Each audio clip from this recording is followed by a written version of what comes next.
Doctor ಸಾ G Ramesh 28 ವರ್ಷಗಳಿಂದ ಬೋಧನೆ ಹಾಗೂ ಸಂಶೋಧನೆಯಲ್ಲಿ ತೊಡಗಿಕೊಂಡಿರುವ ಡಾಕ್ಟರ್ ಸಾ ಜಿ ರಮೇಶ್ ಅವರು ಎಂಎ, ಎಂಫಿಲ್, ಪಿಎಚ್ಡಿ ಪದವಿಗಳನ್ನು ಪಡೆದಿದ್ದಾರೆ. ಹಂಪಿ ಕರ್ನಾಟಕ ವಿಶ್ವವಿದ್ಯಾಲಯದಲ್ಲಿ ಪ್ರಾಧ್ಯಾಪಕರಾಗಿ, ನಿರ್ದೇಶಕರಾಗಿ, ಕುಲಸಚಿವರಾಗಿ, ಕುಲಪತಿಗಳಾಗಿ ಕಾರ್ಯನಿರ್ವಹಿಸಿದ್ದಾರೆ. ಅನೇಕ ಯೋಜನೆಗಳನ್ನು ಹಾಕಿಕೊಂಡು ಯಶಸ್ವಿಯಾಗಿ ಕಾರ್ಯರೂಪಕ್ಕೆ ತಂದಿರುವ ಇವರ 25ಕ್ಕೂ ಹೆಚ್ಚು ಕೃತಿಗಳು ಹಾಗೂ 30ಕ್ಕೂ ಹೆಚ್ಚು ಲೇಖನಗಳು ಪ್ರಕಟಗೊಂಡಿವೆ. ರಾಜ್ಯ ಹಾಗೂ ರಾಷ್ಟ್ರ ಮಟ್ಟದ ವಿಚಾರ ಸಂಕಿರಣ, ಸಮ್ಮೇಳನ, ಶಿಬಿರ, ಕಮ್ಮಟಗಳಲ್ಲಿ ಭಾಗವಹಿಸಿರುವ ಡಾಕ್ಟರ್ ರಮೇಶ್ ಅವರು ವಿಶೇಷ ಉಪನ್ಯಾಸಗಳನ್ನು ನೀಡಿದ್ದಾರೆ. ಇವರ ಮಾರ್ಗದರ್ಶನದಲ್ಲಿ ಅನೇಕ ವಿದ್ಯಾರ್ಥಿನಿಯರು ಎಂಫಿಲ್, ಪಿಎಚ್ಡಿ ಪದವಿಯನ್ನ ಪಡೆದಿದ್ದಾರೆ. ಕರ್ನಾಟಕ ಜನಪದ ವಿಶ್ವವಿದ್ಯಾಲಯದ ವಿಸ್ತರಣೆ ಹಾಗೂ ಸಲಹಾ ಕೇಂದ್ರದ ನಿರ್ದೇಶಕರಾಗಿ ಕೂಡ ಕಾರ್ಯನಿರ್ವಹಿಸಿರುವ ಇವರು ಪಿಎಚ್ಡಿ, ಎಂಫಿಲ್, ಎಂಎ ಮುಂತಾದ ಶಿಕ್ಷಣವನ್ನ ಪ್ರಾರಂಭಿಸಿ ನೂರಾರು ವಿದ್ಯಾರ್ಥಿಗಳಿಗೆ ಸಂಶೋಧನೆಗೆ ಅವಕಾಶ ಕಲ್ಪಿಸಿಕೊಟ್ಟಿದ್ದಾರೆ. ಹಾಗೆ ಗ್ರಾಮ ಕರ್ನಾಟಕ ವಸ್ತು ಸಂಗ್ರಹಾಲಯವನ್ನು ಆರಂಭಿಸಿದ್ದಾರೆ. ಇಲ್ಲಿ 6,000ಕ್ಕೂ ಹೆಚ್ಚು ವಸ್ತುಗಳನ್ನು ಸಂಗ್ರಹಿಸಲಾಗಿದೆ. ಜಾನಪದ ವಿಶ್ವವಿದ್ಯಾಲಯದ ಮೊದಲ ಘಟಿಕೋತ್ಸವವನ್ನು ಆಯೋಜಿಸಿದ ಕೀರ್ತಿ ಇವರಿಗೆ ಸಲ್ಲತ್ತೆ. ಡಾಕ್ಟರ್ ರಮೇಶ್ ಅವರಿಗೆ ಜನಪದ ತಜ್ಞ ಎನ್ನುವ ಪ್ರಶಸ್ತಿ ಕೂಡ ಸಿಕ್ಕಿದೆ. ಇವರ ಮುಂದಿನ ಎಲ್ಲಾ ಯೋಜನೆಗಳಿಗೆ ಶುಭ ಕೋರುತ್ತಾ ಶುಭೋದಯ ಕರ್ನಾಟಕ ತಂಡದ ಪರವಾಗಿ ಡಾಕ್ಟರ್ ಸಾ ಜಿ ರಮೇಶ್ ಅವರಿಗೆ ಆತ್ಮೀಯ ಸ್ವಾಗತ.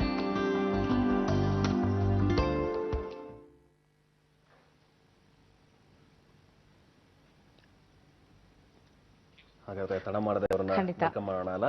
So please welcome doctor saw G Ramesh ಅವರು. ನಿಮಗೆ ತುಂಬ ಹೃದಯದ ಸ್ವಾಗತ ಸರ್. ನಮಸ್ಕಾರ ಸರ್. ಜನಪದ ಅನ್ನುವಂಥದ್ದು ನಮ್ಮ ದೇಶದಲ್ಲೇ, ಅದರಲ್ಲೂ ನಮ್ಮ ಕನ್ನಡ ಜಾನಪದ ಅನ್ನುವಂಥದ್ದು ಬಹಳ ಅತ್ಯಂತ ಶ್ರೀಮಂತ ಸಂಸ್ಕೃತಿ. ನಿಜವಾಗ್ಲೂ ಕಲೆ ಆಗಿರಬಹುದು, ಸಾಹಿತ್ಯ, ನೃತ್ಯ, ನಾಟಕ, ಎಲ್ಲಾ ರೀತಿಯ ಪ್ರಕಾರಗಳನ್ನ ನಾವು ಜಾನಪದದಲ್ಲಿ ನೋಡಬಹುದು.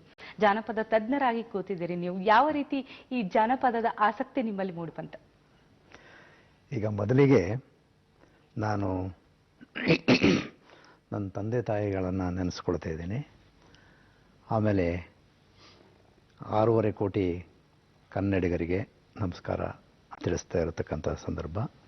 ಆಮೇಲೆ ಈ ಚಂದನ ಟಿವಿಯನ್ನು ವೀಕ್ಷಣೆ ಮಾಡ್ತಕ್ಕಂಥ ಎಲ್ಲ ವೀಕ್ಷಕರಿಗೆ ನನ್ನ ನಮಸ್ಕಾರಗಳನ್ನು ಹೇಳ್ತಾ ಇದ್ದೇನೆ. ಜಾನಪದ ಅಂತಕ್ಕಂಥದ್ದು ಭಾಳ ಶ್ರೀಮಂತವಾಗಿರ್ತಕ್ಕಂಥ ಒಂದು ಕ್ಷೇತ್ರ. ಇದರ ಅಭಿರುಚಿ ಹೇಗೆ ಬಂತು ಅಂತಕ್ಕಂಥದ್ದನ್ನು ಬಹುಶಃ ನಾವು ಮೊದಲಿಂದ ಆರಂಭ ಮಾಡಿದ್ರೆ ಒಂದು ರೋಚಕವಾದಂಥ ವಿಚಾರ ಅಂತ ನನಗಾದರೂ ಅನಿಸುತ್ತೆ. ನಾನು ಸಹಜವಾಗಿ ಗ್ರಾಮೀಣ ಪ್ರದೇಶದಿಂದ ಬಂದಿರತಕ್ಕಂಥವನು. ಈ ಗ್ರಾಮೀಣ ಪ್ರದೇಶದಿಂದ ಬಂದಿರತಕ್ಕಂಥವರು ಸಹಜವಾಗಿ ಈ ಥರದ ಜಾನಪದದ ಬಗ್ಗೆ, ಕನ್ನಡ ಸಾಹಿತ್ಯದ ಬಗ್ಗೆ, ಇನ್ನು ಬೇರೆ ಬೇರೆ ಕ್ಷೇತ್ರಗಳಲ್ಲೂ ಕೂಡ ವಿಶೇಷವಾದ ತಜ್ಞತೆಯನ್ನು ಪಡ್ಕೊಳ್ಳೋದಕ್ಕೆ ನಮ್ಮೆಲ್ಲ ಪರಿಸರ ನಮಗೆ ಕಾರಣ ಆಗ್ತಕ್ಕಂಥದ್ದು ಅನ್ನೋದನ್ನು ನಾನು ಈ ಸಂದರ್ಭದಲ್ಲಿ ಹೇಳ್ತೀನಿ. ಈಗ ಕನ್ನಡ ವಿಶ್ವವಿದ್ಯಾಲಯದ ಕುಲಪತಿಯಾಗಿ ನಾನು ಬಂದಿದ್ದೇನೆ. ಈ ಸಂದರ್ಭದಲ್ಲಿ ಇಂಥದ್ದನ್ನು ಸೃಷ್ಟಿ ಮಾಡೋದಕ್ಕೆ ಅಥವಾ ಹೀಗೆ ನಾನು ಕುಲಪತಿ ಆಗೋದಕ್ಕೆ ಅನೇಕ ಗುರುಗಳ ಒಂದು ಪ್ರೋತ್ಸಾಹ ಮತ್ತು ಆಶೀರ್ವಾದ ಇದೆ. ಅದಕ್ಕಿಂತ ಹೆಚ್ಚಾಗಿ ನನಗೊಂದು ಸಂತೋಷದ ಸಂಗತಿ ಏನಂತಂದರೆ, ಕನ್ನಡ ವಿಶ್ವವಿದ್ಯಾಲಯದ ದಲ್ಲಿ ನಾನು ನನ್ನ ಕೆಲಸವನ್ನು ಆರಂಭ ಮಾಡಿರೋದು. ಅದು ನಿಮಗೆಲ್ಲರಿಗೂ ಗೊತ್ತಿರೋ ಹಾಗೆ ಹಂಪಿ ಅಂತ ಅಂದ್ರೇ ಒಂದು ರೋಮಾಂಚನ ಸೃಷ್ಟಿ ಮಾಡ್ತಕ್ಕಂಥ ಒಂದು ಸಂದರ್ಭ. ಯಾಕೆಂತಂದರೆ ಅದು ವಿಶ್ವವಿಖ್ಯಾತವಾಗಿರ್ತಕ್ಕಂಥ ಒಂದು ಪ್ರವಾಸಿ ಕೇಂದ್ರ ಮತ್ತು ಈಗಾಗಲೇ ಬಹಳ ದೊಡ್ಡ ವಿಜಯನಗರ ಸಾಮ್ರಾಜ್ಯ ಅಲ್ಲಿ ಸ್ಥಾಪನೆಯಾಗಿ ನಮ್ಮ ನಾಡು, ನುಡಿ, ಸಂಸ್ಕೃತಿ ಬಗ್ಗೆ ಇಡೀ ಜಗತ್ತಿನ ಕಣ್ಣು ತೆರೆದಿರ್ತಕ್ಕಂಥ ಒಂದು ಸ್ಥಳ.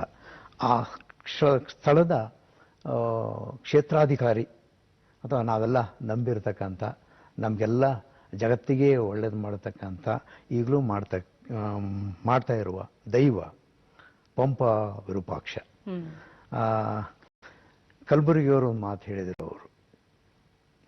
ಅವರ ಅಧಿಕಾರ ಸ್ವೀಕಾರದ ಸಂದರ್ಭದಲ್ಲಿ ಅದನ್ನೇ ಮತ್ತೆ ನಾನು ಪುನರುಚ್ಚಾರಣೆ ಮಾಡ್ತೀನಿ. ಕನ್ನಡ ವಿಶ್ವವಿದ್ಯಾಲಯದ ಕುಲಪತಿ ಪಂಪ ವಿರೂಪಾಕ್ಷನೇ. ನಾವು ನೆಪ ಅಷ್ಟೇ. ಅವರ ಪ್ರತಿನಿಧಿಯಾಗಿ ನೀವು. ನಾನು ನೆಪ ಅಷ್ಟೇ, ನೆಪ.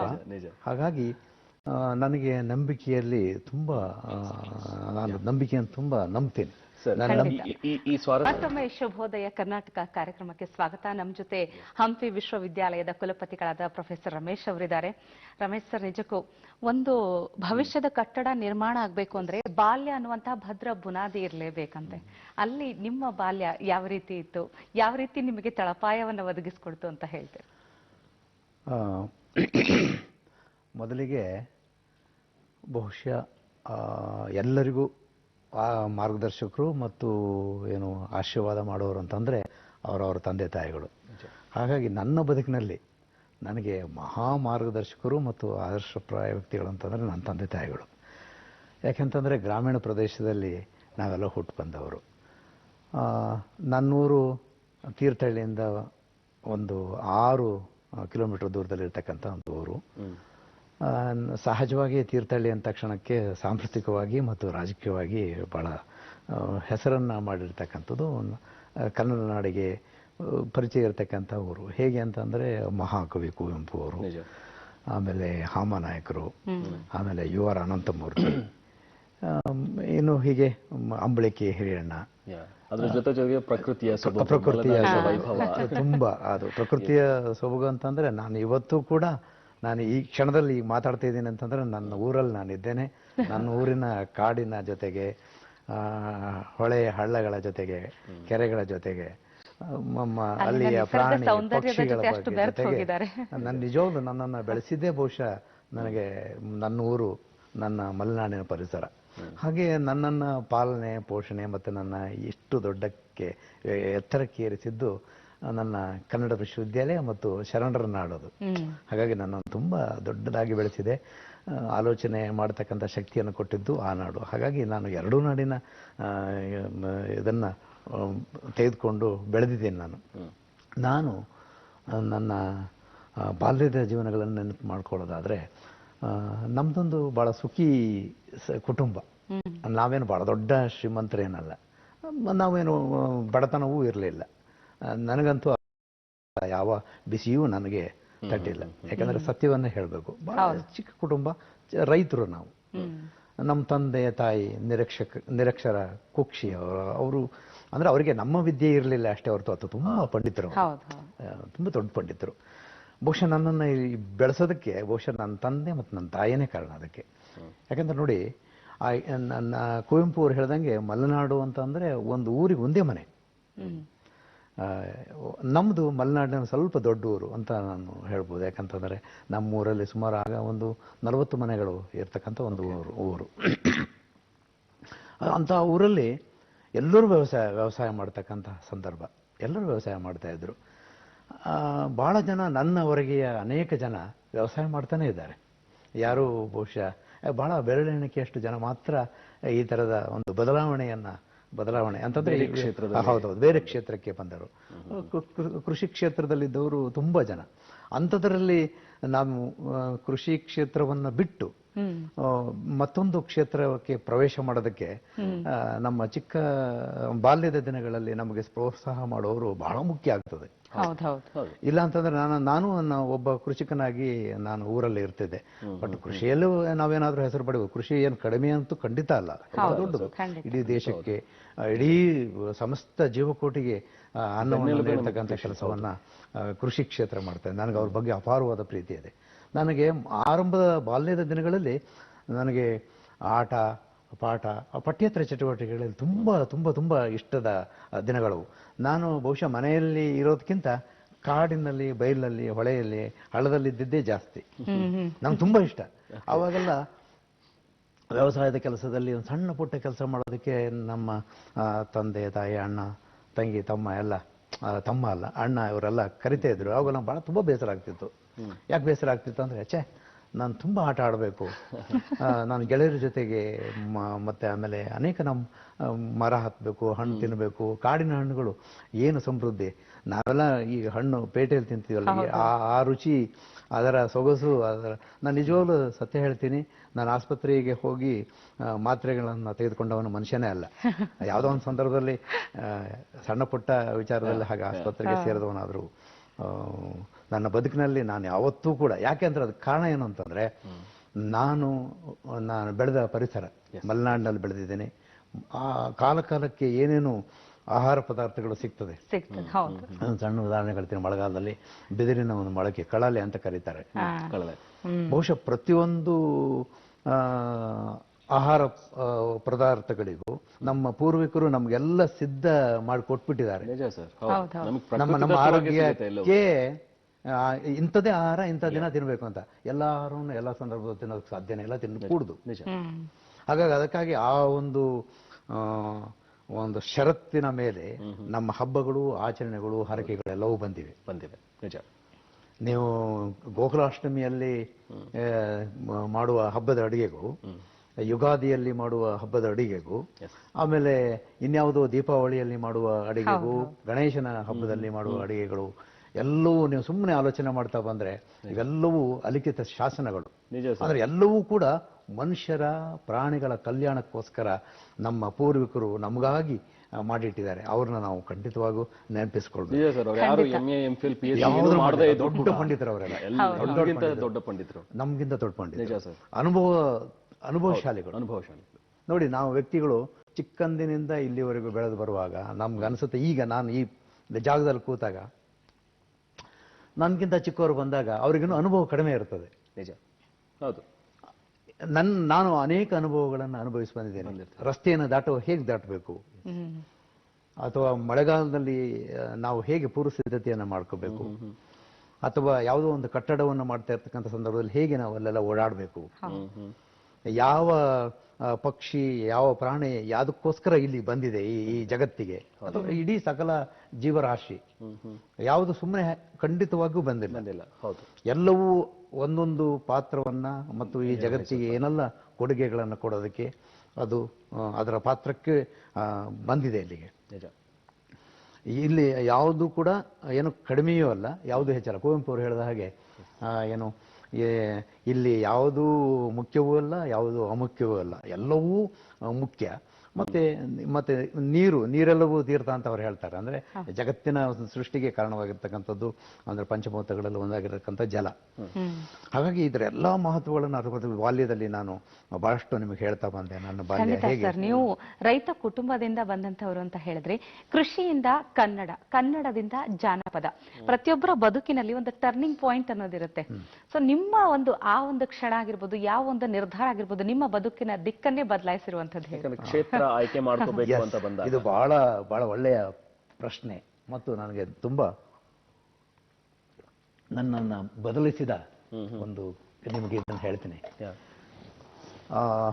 ನಾನು ನನ್ನ ಮನೆಯ ವಿಚಾರನ ಒಂದು ಹೇಳಬೇಕು. ನಾನು ನಮ್ಮ ತಂದೆಯವರಿಗೆ 6 ಜನ ಮಕ್ಕಳು, ಅದರಲ್ಲಿ 4 ಜನ ಗಂಡು ಮಕ್ಕಳು, ಇನ್ನಿಬ್ಬರು ಹೆಣ್ಮಕ್ಳು. ಮೊದಲನೇ ಅಣ್ಣ ವ್ಯವಸಾಯ ಮಾಡ್ತಾರೆ, ವಾಸಪ್ಪ ಅಂತ ಹೇಳ್ಬಿಟ್ಟು. ಎರಡನೇ ಅಣ್ಣ ಅವರು ಕೂಡ ವ್ಯವಸಾಯ ಮಾಡ್ತಾರೆ, ಮನೆಯಲ್ಲೇ ಇದ್ದಾರೆ, ಇವರು ಕೂಡ ಯೋಗೇಂದ್ರ ಅಂತ. ನಮ್ಮ ಇನ್ನೊಬ್ಬ ಅಣ್ಣ ಉಮೇಶ್ ಅಂತ ಹೇಳ್ಬಿಟ್ಟು ತುಂಬ ಬುದ್ಧಿವಂತರು. ಅವರು ತುಂಬ ಅಂದ್ರೆ ತುಂಬ ಬುದ್ಧಿವಂತರು. ಅವರೆಲ್ಲ ಸ್ಕೂಲಲ್ಲೂ ಕೂಡ ಮೊದಲ ಬಹುಮಾನ, ಏನಾದರೂ ಬಂಗಾರದ ಪದಕ ಇತ್ಯಾದಿ ಪಡೆಯೋದಲ್ಲ ಅವರೇನೆ. ಅವ್ರು ಓದಿದ ಎಲ್ಲ ಶಾಲೆಗಳಲ್ಲಿ. ನಾನು ಸರಳದಲ್ಲಿ 1ನೇ ತರಗತಿಯಿಂದ 7ನೇ ತರಗತಿಯವರೆಗೆ ಅಧ್ಯಯನ ಮಾಡಿದೆ. ಅವರು ಅಲ್ಲೇ ಅಭ್ಯಾಸ ಮಾಡಿದ್ರು. ಅಲ್ಲೆಲ್ಲ ಮೊದಲಿಗರಾಗೇ ಇದ್ರು ಅವರೆಲ್ಲ. ಆದ್ರೆ ನನಗೆ ಕಾಡು ಮೇಡುಗಳನ್ನು ಸುತ್ತೋದ್ರಲ್ಲಿ ಆಸಕ್ತಿ ಇತ್ತೇ ಹೊರತು ನನಗೆ ಈ ತರದ ಆಸಕ್ತಿಗಳು ಇರಲಿಲ್ಲ, ಖಂಡಿತ ಇರಲಿಲ್ಲ.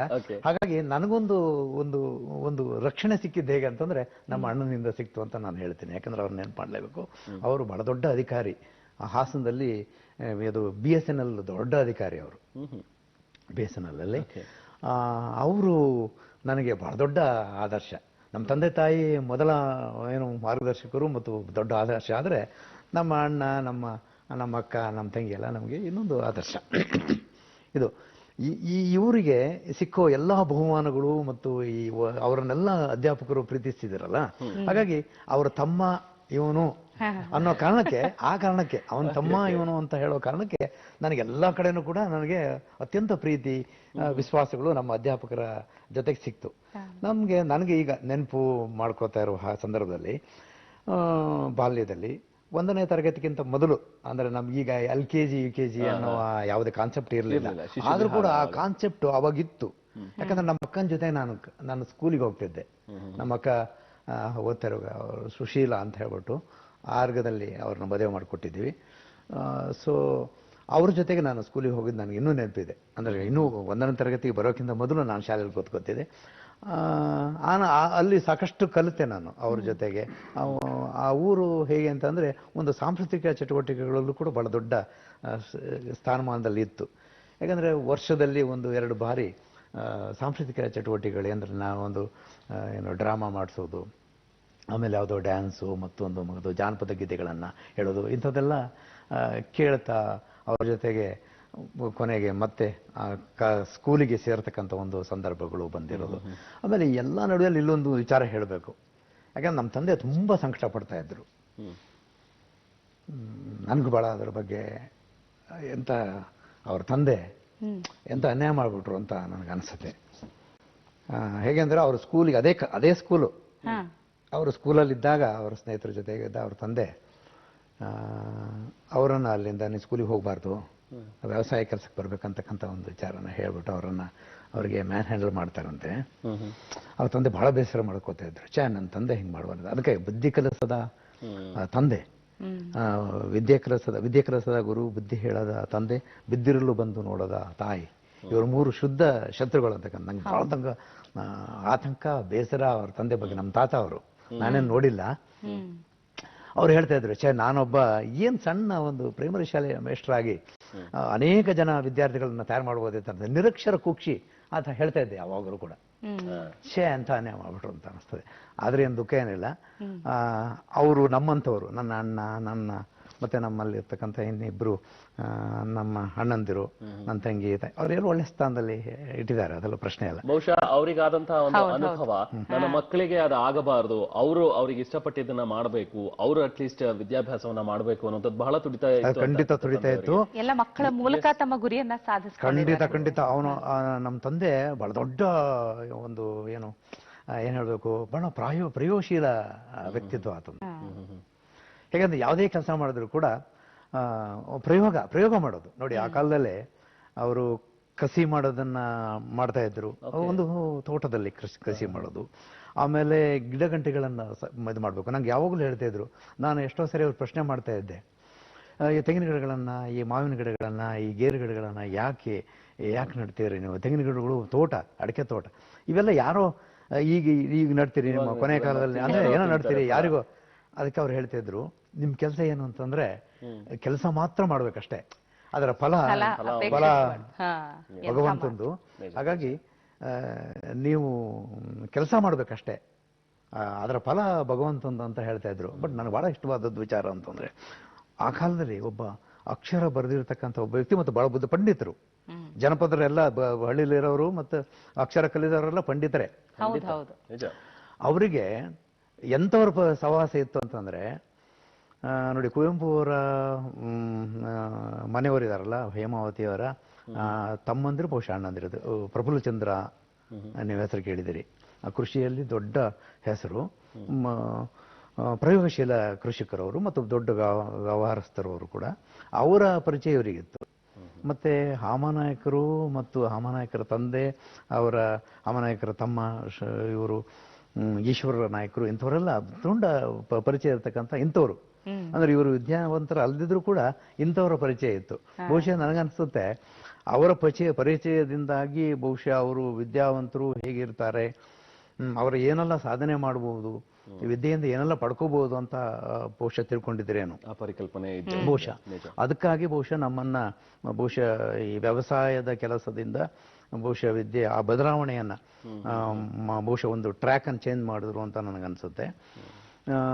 ಅಂತಹ ಸಂದರ್ಭದಲ್ಲಿ ಬಹುಶಃ ನನಗೆ ಏನನ್ಸುತ್ತೆ ಅಂತ ಅಂದ್ರೆ, ಅದು ನೋಡಿ ಇನ್ನೊಂದು ಅವರು ಏನ್ ಹೇಳ್ತಾ ಇದ್ರು ಅಂತಂದ್ರೆ, ಅವರಿಗೆ ವ್ಯವಸಾಯದ ಬಗ್ಗೆ ಅಲ್ಲ, ನನಗೆ ವಿಚಿತ್ರ ಅನ್ಸೋದು ಬಾಲ್ಯದ ಬಗ್ಗೆ ಕೇಳಿದಾಗ ಈ ರೀತಿ ಕಾಡು ಮೇಡುಗಳಲ್ಲಿ ನಿಸರ್ಗದ ಜೊತೆ ಬೆಳೆದಂತವರು ಪಠ್ಯೇತರ ಚಟುವಟಿಕೆಗಳು ಇವರಿಗೆ ವಿಶ್ವವಿದ್ಯಾಲಯದ ಬಾಗಿಲು ತೆರೆದದ್ದು ಹೇಗೆ ಅನ್ನುವಂಥದ್ದು ಕುತೂಹಲ. ಇಲ್ಲ ಇಲ್ಲ ಇಲ್ಲ, ಅದು ಕುತೂಹಲ ಅಂತಂದ್ರೆ ಬಹುಶಃ ಒಲವು ಹೇಗೆ ಸ್ಟಾರ್ಟ್ ಆಯ್ತು, ಬಾಲ್ಯದ ವಿಚಾರನ ಹೇಳ್ತೀನಿ. ನೋಡಿ ನೋಡಿ, ಒಂದು ನಮ್ಮ ತಂದೆಯ ವಿಚಾರ ನಾನು ನಿಮ್ಗೆ ಹೇಳ್ಬೇಕಿಲ್ಲಿ.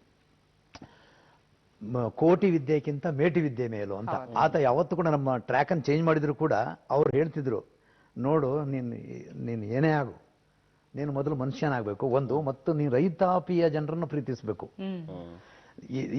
ಇದೇಪ್ಪ ಜಗತ್ತಿಗೆ ಅನ್ನ ಕೊಡೋದು. ನಮ್ಮ ರೂಟ್ಸ್, ನಮ್ಮ ಬೇರುಗಳನ್ನ ಅದನ್ನ ನಾವು ಮರಿಬಾರ್ದು. ಖಂಡಿತ ನೀವು ಮರಿ ಕೂಡ್ದು. ಯಾವತ್ತು ನೀವು ಮರೆತರೆ, ನಿಮ್ಮನ್ನ ನೀವು ಮರೆತರೆ ಇಡೀ ಅಂದ್ರೆ ನೀವು ಜಗತ್ತಿಗೆ ಬಂದಿದ್ದು ನಿಷ್ಪ್ರಯೋಜನ ಅಂತಕ್ಕಂಥ ಒಂದು ಮಾತನ್ನು ಹೇಳ್ತಿದ್ದ. ಇನ್ನೊಂದು ಅವ್ರು ಹೇಳ್ತಾ ಇದ್ರು, ರೈತನಾದವನು ಯಾವ ಸಂದರ್ಭದಲ್ಲೂ ಕೂಡ ಯಾವ ವಸ್ತುವನ್ನು ಕೊಳ್ಳಲೇಬಾರದು ಅಂತ ಹೇಳ್ತಾ ಇದ್ರು ಅವರು. ರೈತ, ನಿಜವಾದ ರೈತ, ಭೂಮಿಯ ಮಗ ಅಂತಕ್ಕಂಥವನು ಏನಾದ್ರೂ ಇದ್ರೆ ಅವನು ಯಾವತ್ತೂ ಕೂಡ ಅಕ್ಕಿಯನ್ನಂತೂ ಕೊಂಡ್ಬಿಟ್ರೆ ಅವನು ಅತ್ಯಂತ ದರಿದ್ರ ಅಂತ. ಅಂದ್ರೆ ಅದನ್ನ ಉಳುಮೆ ಮಾಡಿ ಬೆಳೆದು, ನನಗೆ ಗೊತ್ತಿದೆ ನೋಡಿ ಎಂಥ ದೊಡ್ಡ ಸಮೃದ್ಧವಾದ ಒಂದು ಅನುಭವವನ್ನ ಅವ್ರು ನಮ್ಗೆ ಕನಸಿದ್ರು ಅಂತಂದ್ರೆ, ಆ ಕಾಲದಲ್ಲೇನೆ ಕೈ ತೋಟಗಳನ್ನ ಮಾಡಿದ್ವಿ, ನಾವು ಮಾಡ್ತಾ ಇದ್ರು. ನಮ್ಮಲ್ಲಿ ಎಲ್ಲರೂ ಕೂಡ ಕೈ ತೋಟಗಳನ್ನು ಮಾಡಿ ಅಲ್ಲಿ ಬೆಂಡೆ, ಬದನೆ, ಹಾಗಲ, ಇನ್ನು ಹೀರೆ, ಇನ್ನು ಬಹುಶಃ ಒಂದು 25 ಥರದ ತರಕಾರಿಗಳನ್ನ ಬೆಳೀತಕ್ಕಂಥದ್ದು. ನಮಗೆ ಬೆಳೆದಿದ್ದಲ್ಲದೇನೆ ನಾವು ಮಾರಾಟ ಮಾಡ್ತಿರ್ಲಿಲ್ಲ, ನಮ್ಮ ಅಕ್ಕಪಕ್ಕದವರಿಗೆ ಕೊಡ್ತಕ್ಕಂಥ ಒಂದು ಸಣ್ಣ ಒಂದು ಏನು ಸಹಕಾರ ಮನೋಭಾವ. ನಮ್ಮ ತಾಯಿ ಅಂತೂ ಕೂಡ ಆ ಥರದರಲ್ಲಿ ಒಂದು ದೊಡ್ಡ ಕೈ ಇದು.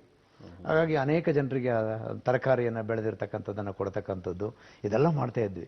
ಅದು ನೋಡಿ ಎಂಥ ಒಂದು ಅಂದರೆ, ಭೂಮಿಗೆ ಬೀಜವನ್ನು ಹಾಕಿದ್ರೆ ಅದು ಹೇಗೆ ಮೊಳಕೆ ಹೊಡೆದಿದೆ, ಆಮೇಲೆ ಅದು ಹೇಗೆ ಅದು ಗಿಡವಾಗಿ, ಅದು ಬಳ್ಳಿಯಾಗಿ ಸುತ್ತಕೊಂಡು, ಆಮೇಲೆ ಹೂವಾಗಿ, ಕಾಯಾಗಿ, ಆಮೇಲೆ ಅದು ನಮಗೆ ತಿನ್ನೋದಕ್ಕೆ ಒಂದು ಒಂದು ಒಂದು ಸರಿಯಾದ ಒಂದು ಫಲವಾಗಿ ಸಿಗುತ್ತಲ್ಲ, ಇದನ್ನು ನೋಡೋದೇ ಒಂದು ಸಂತೋಷ ಆಗ್ತಿತ್ತು. ಮತ್ತು ಈ ನಡುವೆ ಆ ಮಧ್ಯದಲ್ಲಿ ಆ ದುಂಬಿಗಳು, ಆಮೇಲೆ ಅವಕ್ಕೆ ತೊಂದರೆ ಕೊಡ್ತಕ್ಕಂಥ ಈ ಪಕ್ಷಿ ಪ್ರಾಣಿಗಳು, ಹೂವನ್ನು ಕೆಡವಿದ್ರೆ ಕಾಯಿ ಬರೋದೇ ಇಲ್ಲ. ಅದು ಪ್ರಕೃತಿ. ಒಂದು ಬಂದಿದೆ ಅಂತ ನಾನು ಆಗನೇ ಹೇಳಿದೆ. ಏನಂತಂದ್ರೆ, ಒಂದು ಈ ಜಗತ್ತಿಗೆ ಬಂದಿದೆ ಅಂದ್ರೆ ಅದು ಬೇರೆದಕ್ಕೆ ಯಾವುದಕ್ಕೋ ಒಂದು ಆಹಾರ ಆಗಿರುತ್ತದೆ, ಇನ್ನೊಂದು ಯಾವುದಕ್ಕೋ ಆಸರೆ ಆಗಿರುತ್ತದೆ, ಇನ್ನೇನೋ ಆಗಿರುತ್ತದೆ. ಅದು ಭಗವಂತನ ಸೃಷ್ಟಿ. ಹಾಗಾಗಿ ಪ್ರತಿಯೊಂದರಲ್ಲೂ ಕಲಿಕೆಯನ್ನ ತುಂಬಾ ಚೆನ್ನಾಗಿ ನಮ್ಗೆ ನಮ್ಮ ತಂದೆ ಮಾಡ್ತಾ ಇದ್ರು. ಇನ್ನೊಂದು ಬಹಳ ಸ್ವಾರಸ್ಯಕರವಾದ ಸಂಗತಿ ಅಂತಂದ್ರೆ, ಆ ಕಾಲದಲ್ಲೇ ಗಿಡಗಳಿಗೆ ನಿಜವಾಗ್ಲೂ ನೀವು ಗೊಬ್ಬರ ಮತ್ತು ನೀರು ಹಾಕತಕ್ಕಂಥದ್ದು ಬಹಳ ಮುಖ್ಯ. ಕಾಲಕ್ಕೆ ಏನೆಲ್ಲ ಹಾಕಬೇಕು ಅನ್ನೋದು ಬಹಳ ಮುಖ್ಯ. ಅದನ್ನು ಏನು ಮಾಡ್ತಿದ್ರು, ಒಂದು ಸಣ್ಣ ಒಂದು ಯಾವುದೇ ಒಂದು ಕೆಲಸ ಮಾಡೋದಕ್ಕೆ ಒಂದು ಆಸೆ ಹುಟ್ಟಿಸ್ಬೇಕಲ್ಲ, ಅದಕ್ಕೆ ಒಂದು 25 NP ಒಂದು ಕೊಡ ನೀರು ಹಾಕಿದ್ರೆ 25 ಪೈಸೆ ಅದು ಹಾಕಿದ್ರು ಅವರು. ಅಂದ್ರೆ ವೇತನ, ಅದೇನು ಹೇಳ್ತೀವಲ್ಲ, ಅದರಿಂದಾಗಿ ನಮ್ಗೇನಾಯ್ತು ಅಂದ್ರೆ ಒಂದು ಆಸೆ. 25 ಪೈಸೆ ದಿನಕ್ಕೆ ನಾನು ಸುಮಾರು ಒಂದು 4 ಕೊಡ, ಸ್ಕೂಲಿಗೆ ಹೋಗಕ್ಕಿಂತ ಮೊದಲು ಒಂದು 4 ಕೊಡ ತೆಂಗಿನ ಮರಗಳೆಲ್ಲ ಇದ್ದು ಮನೆ ಸುತ್ತ, ಮತ್ತು ತೋಟದ ಹತ್ರ ಹೋದ ತೆಂಗಿನ ಮರಗಳೆಲ್ಲ ಇರ್ತಿತ್ತು. ನೋಡಿ, ಅವ್ರಿಗೆ ಉದ್ದೇಶ ತೆಂಗಿನ ಗಿಡಗಳಿಗೆ ನೀರು ಹಾಕ್ಬೇಕು ಅನ್ನೋದಲ್ಲ, ತೆಂಗಿನ ಗಿಡದ ಹತ್ರ ಹೋಗ್ಬೇಕು, ಆಮೇಲೆ ಮತ್ತೆ ನೀರು ಹಾಕ್ಬೇಕು. ಅದು ಬಹಳ ಮುಖ್ಯ ಉದ್ದೇಶ. ಮತ್ತೆ ತೋಟದ ಹತ್ರ ಹೋಗೋದು ಇದೆಯಲ್ಲ, ಅದು ನೋಡಿ ಒಂದು ಹ್ಯೂಮನ್ ಅಂದ್ರೆ ಒಂದು ರಕ್ಷಣೆ ಇದೆಯಲ್ಲ. ಅಂದ್ರೆ ಒಬ್ಬ ಮನುಷ್ಯ, ಈಗ ಒಬ್ಬ ಪೊಲೀಸ್ ಅಂತಂದ್ರೆ 1000 ಜನಕ್ಕೆ ಒಬ್ಬ ಪೊಲೀಸ್ ಕಾಕಿ ಬಟ್ಟೆ ಹಾಕೊಂಡು ಬಂದ್ರೆ ಖಂಡಿತವಾಗ್ಲೂ ಒಂದು ನಿಯಮ ಕಾನೂನನ್ನು ಪಾಲನೆ ಮಾಡ್ತಕ್ಕಂಥ ಒಬ್ಬ ವ್ಯಕ್ತಿ ಇದ್ದಾನೆ, ಅವನು ಸರಿಯಾದ ಸಾಕ್ಷಿ ಅಂತಕ್ಕಂಥದ್ದು ಈ ಜಗತ್ತಿನ ಒಂದು ಸತ್ಯ ಸಂಗತಿ. ಹಾಗಾಗಿ ನಮ್ಮ ತಂದೆ ಏನ್ ಮಾಡ್ತಿದ್ರು ಅಂದ್ರೆ, ಬಹುಶಃ ನನಗೆ ಆಮೇಲೆ ದಿನಗಳಲ್ಲಿ ಅದು ಗೊತ್ತಾಗಿರೋದು. ಅದು ಬಹುಶಃ ನಮ್ಮನ್ನ ಯಾಕೆ ಹಿಂಗ್ ಮಾಡ್ತಿದ್ರು ಅಂದ್ರೆ, ತೋಟಕ್ಕೆ ಬೇಲಿನೇ ದೊಡ್ಡ ಆಶ್ರಯ ರಕ್ಷಣೆ ಮಾಡೋದು ಖಂಡಿತ ಅಲ್ಲ. ಮ್ಯಾನ್ ಪವರ್ ಕೂಡ ಬಹಳ ಮುಖ್ಯ ಅಂತ. ಒಬ್ಬ ವ್ಯಕ್ತಿ ಹೋಗಿ ಬಂದ್ರೆ ಸಾಕು. ಅವಾಗ ಏನಂತಂದ್ರೆ, ಅದರಿಂದ ಸಂಜೆ ನಮ್ಗೆ ಕೇಳ್ತಿದ್ರು, ಏನು ಎಷ್ಟೊತ್ತಿಗೆ ಹೋದ್ರಿ, ಎಷ್ಟೊತ್ತಿಗೆ ಬಂದ್ರಿ ಅಂತಕ್ಕಂಥ ಎಲ್ಲ ಜೊತೆಗೆ ಕೂತ್ಕೊಂಡು ಊಟ ಮಾಡೋದಿಲ್ಲ ಇತ್ತಲ್ಲ. ಅವಾಗ ಕೇಳ್ತಾ ಇದ್ರು ಏನ್ ಮಾಡಿದ್ರಿ ಅಂತ. ಅವ್ರಿಗೆ ಇವತ್ತು ಹೋಗಿ ಬಂದ್ರೆ ಅವ್ರ ಮಗ ಇಲ್ಲೆಲ್ಲ ಓಡಾಡ್ತಿದ್ದಾರೆ ಅಂತಂದ್ರೆ ಅಲ್ಲಿ ಕಳತನ ಇತ್ಯಾದಿಗಳು ಆಗೋದಿಲ್ಲ ಅಂತಕ್ಕಂಥದ್ದು. ಇದು ನಾನು ಈ ಏನು 25 ಪೈಸದ ಆಸೆಗೆ ನಾನು ಸುಳ್ಳು ಹೇಳ್ತಿದ್ದೆ ಅವರಿಗೆ. 2 ಕೊಡ ಹಾಕಿದ್ರು 4 ಕೊಡ ಅಂತ ಹೇಳ್ತಿದ್ದೆ. ಅವರಿಗೂ ಅದು ಗೊತ್ತಿತ್ತು. ಅದು ಒಂದು ವಿಶ್ವಾಸ, ಪ್ರೀತಿ, ಆ ಥರದ ಒಂದು ಹೀಗೆ ನಮ್ಮನ್ನ ಒಂದು ಅಂದ್ರೆ ಕೃಷಿಯಲ್ಲಿ ತೊಡತಕ್ಕಂಥ ಈ ಅಂದ್ರೆ ಪಠ್ಯದ ಜೊತೆಗೆ ಪಠ್ಯೇತರ ಚಟುವಟಿಕೆಗಳು ತೊಡೋದಕ್ಕೆ ಅವರು ಕಾರಣರಾಗ್ತಾರೆ. Yes sir. Sir, coming to the education, ಈಗ ನಿಮ್ಮ ಪ್ರೌಢ ಶಿಕ್ಷಣ ಆಗಿರ್ಬೋದು ಅಥವಾ ಕಾಲೇಜು ಶಿಕ್ಷಣ, ನಂತರ ನೀವು MA ಮಾನಸ ಗಂಗೋತ್ರಿಗೆ ಬಂದಂಥದ್ದು. ಸೊ ನಿಮ್ಮ ಎಜುಕೇಶನ್ ವಿಚಾರದ ಬಗ್ಗೆ ಮಾತಾಡೋದಾದ್ರೆ ಸರ್. ಬಹಳ ಬಹಳ ಬಹಳ ಮುಖ್ಯವಾದಂಥ ವಿಚಾರ, ಬಹಳ ಟರ್ನಿಂಗ್ ಪಾಯಿಂಟ್ ತಗೊಂಡಿರೋದನ್ನು ನಾನು ಹೇಳ್ತೀನಿ. ಆರಂಭದ ದಿನಗಳಲ್ಲಿ 1ನೇ ತರಗತಿಯಿಂದ 7ನೇ ತರಗತಿಯವರೆಗೆ ಓದುವಾಗ ಪ್ರತಿ ಶುಕ್ರವಾರ ಮತ್ತು ಶನಿವಾರ ಕಡ್ಡಾಯವಾಗಿ ಏನು ಮಗ್ಗಿಯನ್ನು ಹೇಳಬೇಕಾಗಿತ್ತು. ನಮ್ಮ ಅಂದರೆ ಒಂದು ಅವರು ಒಬ್ಬರು ಹೇಳ್ಕೊಡ್ತಿದ್ರು, ನಾವು ಅದರ ಬಗ್ಗೆ ಹೇಳಬೇಕಾಗಿತ್ತು. ಇನ್ನೊಂದು ಶನಿವಾರ ಅಥವಾ ಶುಕ್ರವಾರ ಸಂಜೆ ಕಥೆಯನ್ನು ಹೇಳ್ತಿದ್ರು ಮೇಷ್ಟ್ರು, ದಿನಕ್ಕೊಂದು ಕತೆ, ಜನಪದ ಕಥೆಯನ್ನು. ಇದರಿಂದ ಬಹುಶಃ ನಮಗೆ ಒಬ್ಬ ಮನುಷ್ಯರಾಗೋದಕ್ಕೆ, ಇನ್ನು ಮನುಷ್ಯ ಸಂಬಂಧಗಳನ್ನು ಗಟ್ಟಿಗೊಳಿಸೋದಕ್ಕೆ, ಜಾತ್ಯತೀತವಾಗಿರೋದಕ್ಕೆ, ಮತ್ತು ಆಮೇಲೆ ಕಷ್ಟದಲ್ಲಿರೋರಿಗೆ ಸಹಾಯ ಮಾಡೋದಕ್ಕೆ, ಇದೆಲ್ಲ ಬಹುಶಃ ಅನುಕೂಲ ಮಾಡಿರೋದು ಬಹುಶಃ ನನಗನ್ನಿಸುತ್ತೆ. ಬಹುಶಃ ನನ್ನಂಥ ಅನೇಕ ಜನರಿಗೆ ತಯಾರು ಮಾಡಿರೋದು ಬಹುಶಃ ಆ ಸಂದರ್ಭದಲ್ಲಿ ನಮಗೆ ಆ ಕಥೆಯನ್ನು ಅವರು ಹೇಳ್ತಿದ್ರಲ್ಲ. ಆಮೇಲೆ ಕಥೆಯನ್ನು ಹೇಳೋದ್ರ ಜೊತೆಗೆ ನಾವು ಪಕ್ಕಾ ಇನ್ನೊಂದು ದಿನ ಕಥೆಯನ್ನು ಒಪ್ಪಿಸ್ಬೇಕಾಗಿತ್ತು.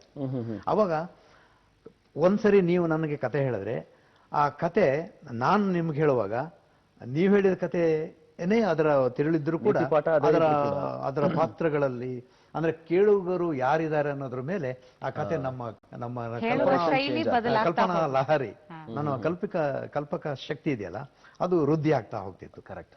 ನನಗೆ ಒಂದು ಅಂದರೆ ಮೆದುಳಿಗೆ ಒಂದು ಏನು ಸಾಣೆ ಹಿಡಿಯುವ ಕೆಲಸ ಆಗ್ತಿತ್ತು. ಅಂದ್ರೆ ಯಾವುದೇ ಒಬ್ಬ ಮನುಷ್ಯ ಕಂಠಪಾಠ ಮಾಡತಕ್ಕಂಥ ವ್ಯಕ್ತಿಯಿಂದ ನೀವೇನನ್ನು ನಿರೀಕ್ಷೆ ಮಾಡೋದಕ್ಕಾಗಲ್ಲ.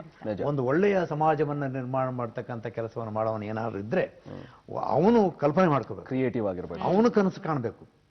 ಇದು ನನಗೆ ಈ ಸಂದರ್ಭದಲ್ಲಿ ಕಂಬಾರನಂತೂ ತುಂಬಾ ಅವರು ದೊಡ್ಡ ಆದರ್ಶ, ದೊಡ್ಡ ಗುರು, ಮಹಾಗುರು. ನಮ್ಮ ಚಂದ್ರಶೇಖರ ಕಂಬಾರ ಇದಾರಲ್ಲ, ಕನ್ನಡ ವಿಶ್ವವಿದ್ಯಾಲಯಕ್ಕೆ ಮೊದಲ ಕುಲಪತಿ ಅವರೇ ಆಗಬೇಕಾಗಿತ್ತು, ಅವರೇ ಆಗತಕ್ಕದ್ದು. ಕನ್ನಡ ನಾಡಿನ ಬಹುಶಃ ಕನ್ನಡ ವಿಶ್ವವಿದ್ಯಾಲಯ ಇವತ್ತು ಏನಾದರೂ ನಿಮ್ಗೆ ನೋಡೋದಕ್ಕೆ ಇದೆ ಅಂತಂದ್ರೆ ನೀವು ನೋಡಿ, ಕನ್ನಡ ವಿಶ್ವವಿದ್ಯಾಲಯ ಸುಮ್ಮನೆ ಬಹುಶಃ ನೀವೆಲ್ಲ ನೋಡಿದಿರಿ ಅಂತ ನಾನು ಅಂದ್ಕೊಂಡೆ. ಯಾಕಂದ್ರೆ ಕನ್ನಡ ವಿಶ್ವವಿದ್ಯಾಲಯನ ನೋಡದೇ ಇರತಕ್ಕಂಥ ಜನ ಇಲ್ಲ ಅಂತ ನಾನು ಅಂದ್ಕೊಂಡಿದ್ದೀನಿ. ಕನ್ನಡ ವಿಶ್ವವಿದ್ಯಾಲಯ ನಮ್ಮ ಹೆಮ್ಮೆ.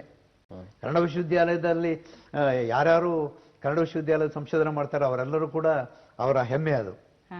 ಇಡೀ ಕನ್ನಡಿಗರು ಎಲ್ಲೆಲ್ಲಿದ್ದಾರೋ ಅವರೆಲ್ಲರ ಹೆಮ್ಮೆ.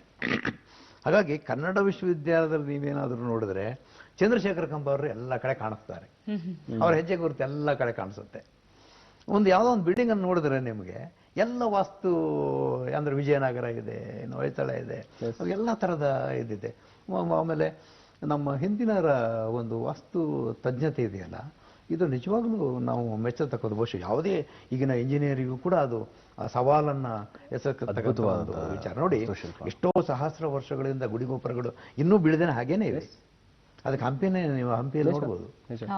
ಹಾಗಾಗಿ ಬಹುಶಃ ಕನ್ನಡ ವಿಶ್ವವಿದ್ಯಾಲಯ ಕೂಡ ಅದರ ಜೊತೆಗೆ ಹೆಜ್ಜೆ ಹಾಕೊಂಡು ಬಂದಿದೆ ಅಂತಕ್ಕಂಥದ್ದನ್ನ ನಾವು ಹೇಳ್ಬೋದು. ಇನ್ನೊಂದು ನೀವು ಹೇಳಿದ್ರಿ ನಿಮ್ಮ ಅಂದ್ರೆ ಬಾಲ್ಯದ ದಿನಗಳಲ್ಲಿ ಏನೆಲ್ಲ ಅದರ ನನಗೆ ಕಂಠಪಾಠದ ವಿಚಾರದಲ್ಲಿ ಅಂದ್ರೆ ಈ ಮಾತುಗಳನ್ನು ಹೇಳಬೇಕಾಯ್ತು. ನೋಡಿ, ಇದು ನಮ್ಮನ್ನ ನಿಜವಾಗ್ಲೂ ನಾವೇನೋ ಒಂದನ್ನ ಸಾಧನೆ ಮಾಡೋದಕ್ಕೆ ನಮಗೊಂದು ಬುನಾದಿಯನ್ನ ಹಾಕ್ತು ಅನ್ನೋದಂತೂ ಖಂಡಿತ ಸತ್ಯ.